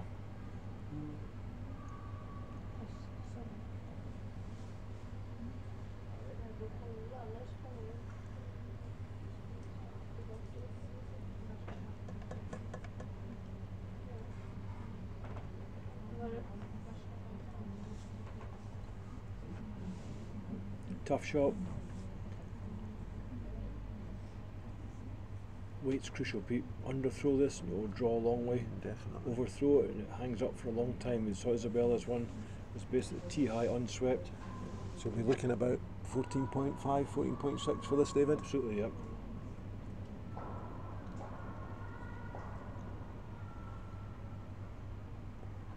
Girls working it hard for weight at this stage. The line looks pretty good, David. In fact, the line looks like it could get to the inside of that yellow if they got to sweep it a little bit. It's curling a lot on her. Past the guard. Yeah, lovely shot. Great shot. Really well played. I think she only lies one though, doesn't she? I think it will just be one, Pete. Yep. We're actually looking to see who lies shot, I think, David. I don't know if she's got any angles for the last one out at the outside to drive into the pack.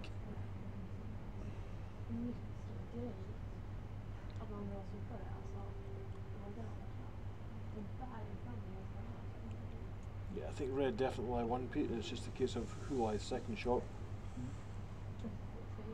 So this is where Swedish girls just really need to be careful where they place their last stone. Sure, at this stage now they'll be quite happy just to give up one, which would mean they would be all square with the hammer coming home.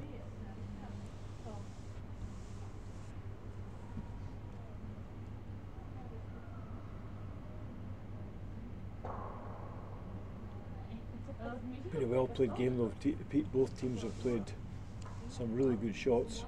Very few chances. There's just been half chances, really. Definitely. Yeah, there's been some really good ends developing, David. As you say, the momentum's kind of flowed back and forward a little bit, and that's reflected in the score. Pretty close going into the last. Wranå can't few really afford stones. to be short here. Pete, she's top of the 8 foot, top of the 4 foot, and open. Japan can drive it back in and could score a multiple end. So this is not an easy shot. It's got to come right down on top of the red and lock onto it to force the one.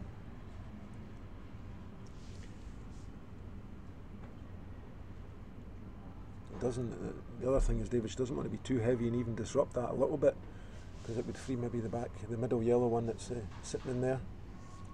Give the Japanese an opportunity. She's just trying to sit at the front of the house here, and her line looks pretty good.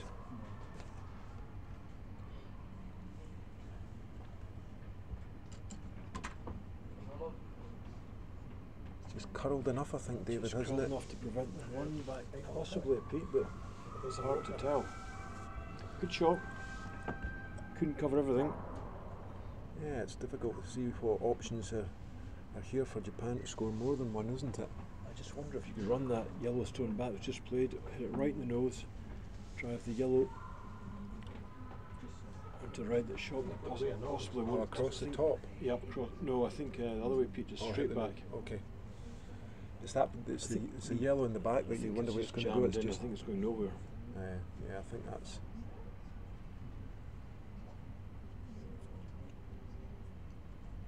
She was perhaps indicating that Japan do lie two. All right, okay. So Japan may lie two, so this would be a draw for. A draw for 3, but I don't know if it is given it a house. I think she's throwing it away, Pete. I think she's going to throw the out turn, just throw it through.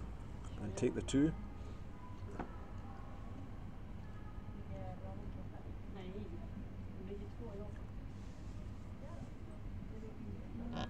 So it could come down to an umpire's measure, depending on. Yeah, you're right, David. She's just playing an out turn. Oh, she must be fairly confident she's lying two. Once these stones are moved and the dust settles, we'll be able to see.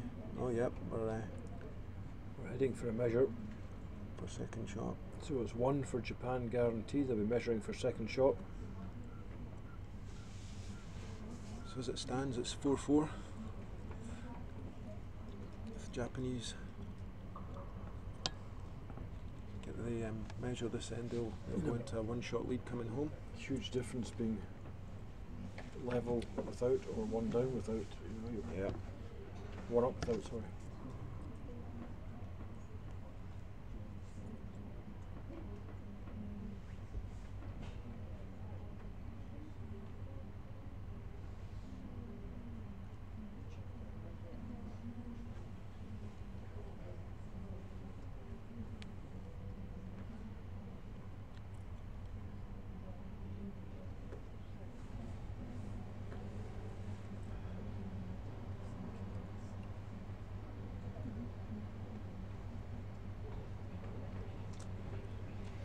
So the umpire about to use the measuring device. Centres right in the middle of the circles.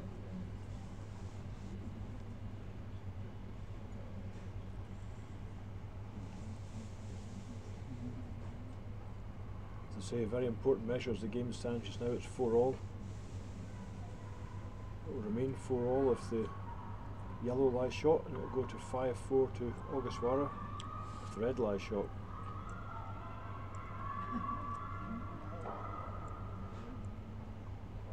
Hopefully the umpire will indicate Yellow. Yellow lies shot, so it's a tied game. Good result for Sweden in forcing the one.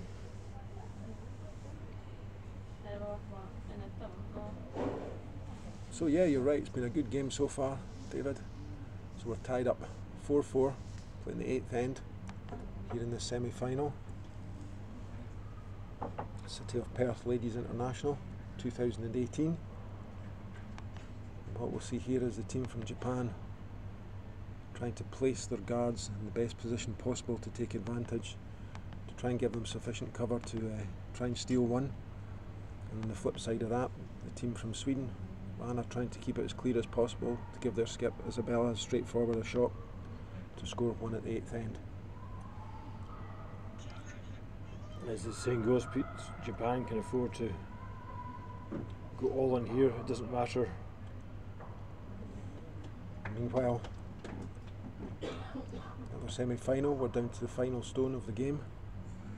Eve Muirhead's currently lying 2 shots, but Hannah Fleming has a draw to the 8-foot circle to secure her place in the final.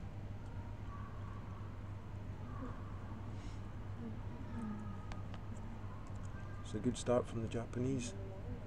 Good position in the centre line. Wranå Mia has definitely played well. Good draw weight. Played very well, yep. And as expected, tick shot called for Team Sweden.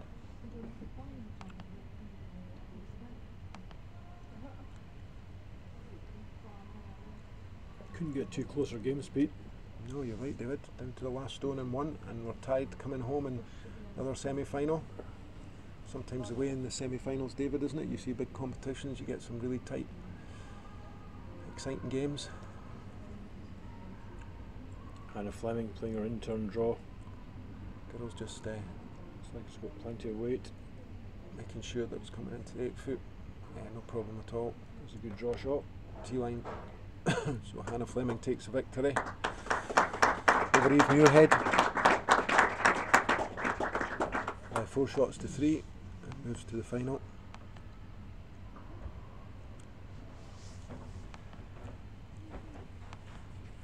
Nice tick shot to start with there. Very good shot. Nice Hoberg. And rolled her shooter into the house. So another centre guard being asked for. This is where it'll be interesting with the 5-rock rule. This is exactly why I think it's been introduced, David, for situations like this. Tight games, playing the last end. Makes it exciting for the players, but more so the spectators watching. Again, line and weight, ideal for a centre guard. Perfect.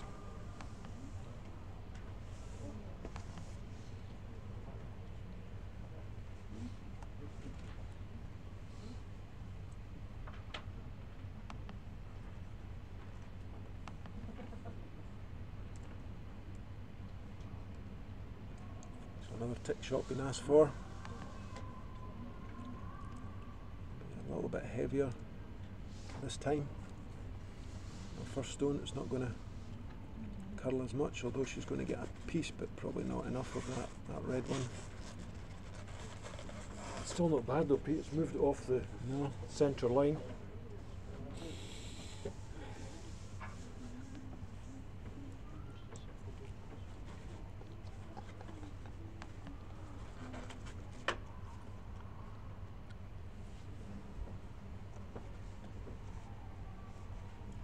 Two guards in play, although not on the centre line. Chance to draw in, which is the call. Although the yellows, Sweden are lying 2 at this point in time, but Yoshimura's making the decision to play an in-turn draw to try and lie short in the 4-foot circles. Problem for Japan right now, Pete, the guards are relatively easy to lift in one shot, just off the nose. You lift both the guards. Yumi Funuyama looking to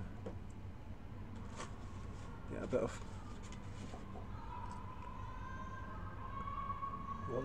curl on this one to hide right into the 4-foot. They need to sweep that one all the way. The line's actually quite good. Going to come up maybe just a fraction shorter than she would have liked.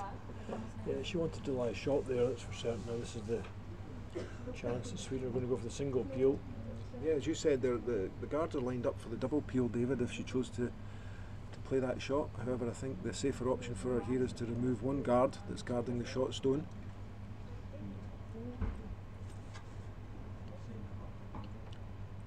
First chance for Sweden to make a take out, playing the 5 rock rule here this weekend. A well executed peel there from second player Almeida Deval. I think we'll see Japanese girls use that same icing line that they've used probably the last twice that we've played down this towards this end, so at the 4th and the 6th ends. Really know what the ice is doing there. They were having to guard some stones in similar positions. Yeah, they certainly know where this bit of ice peak had multiple guards down here, edge of the 8-foot. Anywhere between the centre line and just over the line, should be happy with that. Trying to think ahead now to our last stone. Sweden keep peeling. She'll have to make a play on the yellow at some point in the house. Yeah. The good thing is she's lying second shot with her red one, David, so only needing to really move one yellow and not both that are to the side of the house on the right hand side as we look. Again, line and weight looking pretty good here. Certainly not heavy anyway, Pete, to work it all the way down to try and get to move across a bit. It's pretty good there. Only difference she wanted it long guard out there. Opportunity to remove both red guards this time though, David, on the in-turn. Yeah.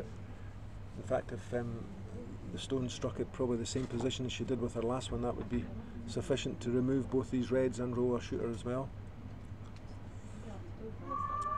Val, sweepers on it right away. This one's curling quite a bit, but that line looks quite far good. Away. Yeah, tremendous shot. Where's this red one going though? Oh.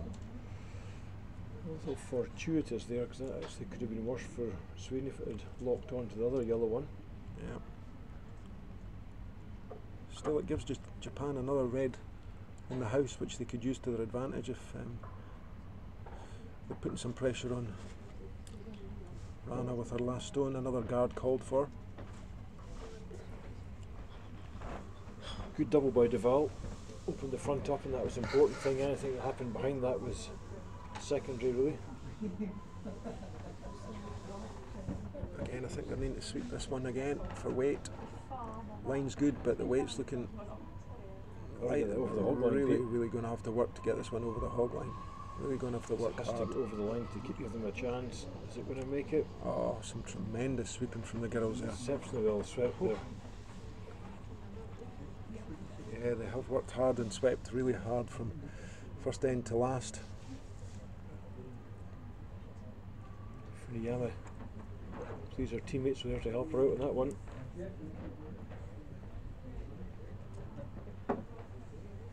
The sweeping.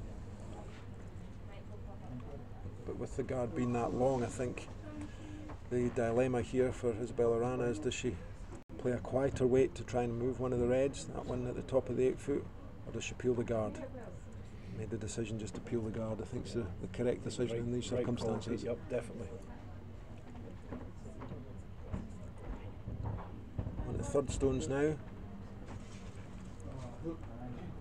Jenny Wallin, said earlier, was the 5th player for Hasselborg at the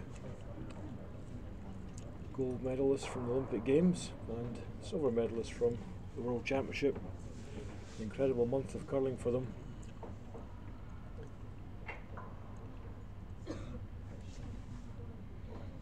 This team of Isabella Wranå is well capable of competing at that level. She's played very well. Yeah. There'll not be many people in the world have won medals at World Juniors, World Ladies and Olympics all in the same season, David, especially to what's that, 2 silvers and a gold? 2 silvers and a gold in the space of 6 weeks, Pete. It's not too bad. It's quite a good return, and the commitment that these girls have to the sport. Weight looks a lot better this time. Girls not having to work so hard to just get over the hog line. Yeah, she's well up this time, Pete. The line's good though.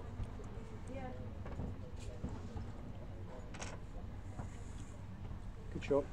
Yep. Mission accomplished.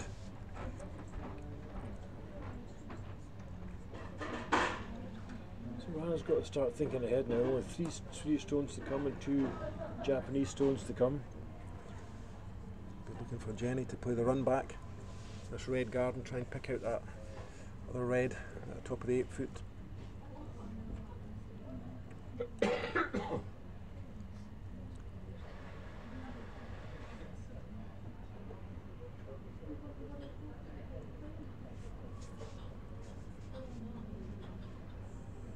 I think she was actually trying the single peel there, Pete. She's got the double. I'm not sure what advantage that is, leaving that guard. I think the single peel was a better shot to open the front up. I would agree with you there, David. Japan can play the out turn now to top of the 4 foot and leave an angle on to lock it on the yellow. Yeah.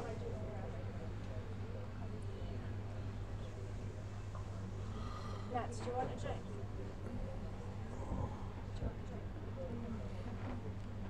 Four stones to come in the second semi-final. Winner will advance to play Hannah Fleming in the final.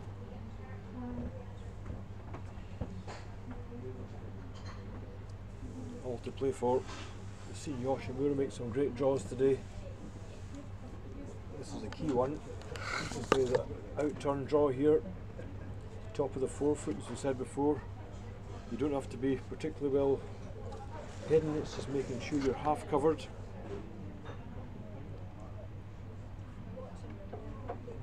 Girls playing for a £4,500 first prize. Not a bad Easter present, Pete, if you won that one. Yeah, good Easter weekend. It'd be good reward for their efforts this weekend for the winners. 2,500 to the runners up, David.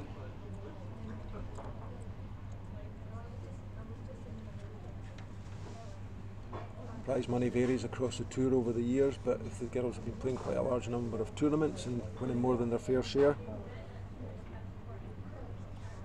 it's pretty good. Go. Yoshimura, out-turn draw. We know it's about 14.5, 14.6 seconds just now for the T line. This is a little tight for line, I think, Pete. Going to have to work this really hard. But these girls have swept so well. I think they're 14.96. They're going to get that past that, David. I'll tell you what, this is looking like a tremendous shot if they can get in to bite that. Can they get the weight though? No, but I'll tell you what, it's still not too bad there. It's not bad. 14.9. That was problems a fraction down on weight.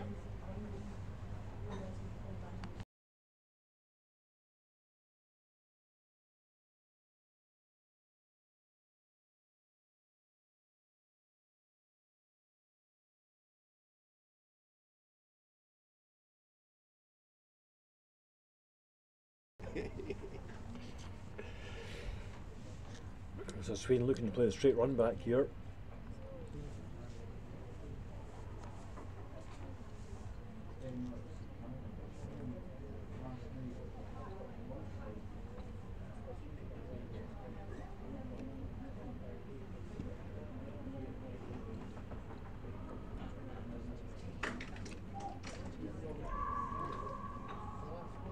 It's close.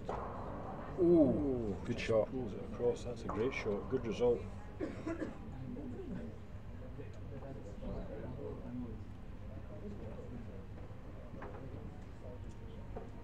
Now, can Japan play their chip on the yellow and roll to the back of the 4 foot, or they're going to try and corner freeze that, or will they play the nose hit on the red, Pete? Leave Wranå the draw to the 4 foot. In situations like this, David, I think you don't want to overcomplicate it because sometimes it backfires on you. So the priority here is for Japan to be lying, 2 or 3 even. She's talking about the corner freeze. such a hard shot. You know, you've got to make sure you lie here. You don't want to come and bounce off it. I think the reason she's doing this is she wants to be in the 4-foot circle, doesn't she? She wants to. She could have hit the red onto the yellow and be line 3, but they'd all be in nothing in the 4-foot, which would have left a 4-foot draw for Wranå. You could have chipped the yellow and moved to the back of the circle, which I think my preference would be maybe just to play a little bit of weight, David. Chip that yellow one and then roll your shooter to the Flop across beat, yep, and then your line 2. So I think line 2 is a kind of risk reward, as you say. The difference between line 2 or just line 1 that's frozen right on. So again, personal preference. Her draw weight's been really good the last few ends, so I would expect her to be there or thereabouts with tee weight for this shot. Most important thing is you want to make sure that your opposite numbers haven't to play our last stone. So 100%, Pete, that's it. The last thing you want to do here is try and be too clever. You want to make sure you're lying shot after this and make them play. If you can chip this red or own red and just flop on top of the yellow, is a really good shot as well. the line's plenty. I think the girls are just thinking it needs it for weight. Oh, it's got plenty of weight, I think, Pete. It's just all about the line though. It's got to do a bit of curling, although it'll start to move now. It's starting to move now. I'll tell you what, our line's pretty good. Got to be here though. Don't want to roll off that. Oh, have they overswept it, David? And I'll tell you No, what, not she's at all. perfect. What a lovely shot. What a shot. Absolutely Absolute perfect. beauty That's a of a great shot. shot. You couldn't have run up and placed that any better, Pete. Now Sweden have got to do a cold draw to the Button. Full 4 foot, full David. 4 foot. So looking at about 14 and a half for this, David. 14.6, Pete, I think is what we're looking at hog to 14.6. hog, so it's pretty quick. So as we've said though, what a great climax this is going to be for a fantastic game. It's been nip and tuck all the way. Wranå, early advantage. Japanese girls come back into it. There has been opportunities for big ends, however where it takes us is Isabel Wranå has an out-turn draw to the 4 foot circle to win the game and progress to the final. Very positive release there, David. She looks like she's got lots of weight, Pete. Her line's fine. The line's really good. It's all down to the weight now. This one's not 13, short. 13.99. She's hog to pretty. hog. She's pretty close. Sitting down now though. Sitting Although the down Japanese now. girls are going to get a chance to sweep it. But not enough. A great Standing draw. shot. Well played. Great shot. Really good game of curling this morning, Pete. There was some fantastic ends there and some really good shots. What a way to finish. Two brilliant shots by both skips at the end. Corner freeze from Ogasawara followed by the draw to the button, so it couldn't be better than that. Absolutely first class. Yeah, no surprise probably that Isabella Wranå made that shot. You've talked about their record so far this season, David. They've obviously been in these situations. They've definitely won their fair share of games over the season, so congratulations to them as they progress to the final against Hannah Fleming Yep, this well done. afternoon at 1 p.m. Well done to both teams. A really good game, and from Pete Loudon and myself, David Hay. We'll see you at 1 p.m. local time for the final this afternoon.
Tracy, an accountant from SWE, Northern Ontario.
accountant from SWE in Northern Ontario.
An accountant from SWE in Northern Ontario.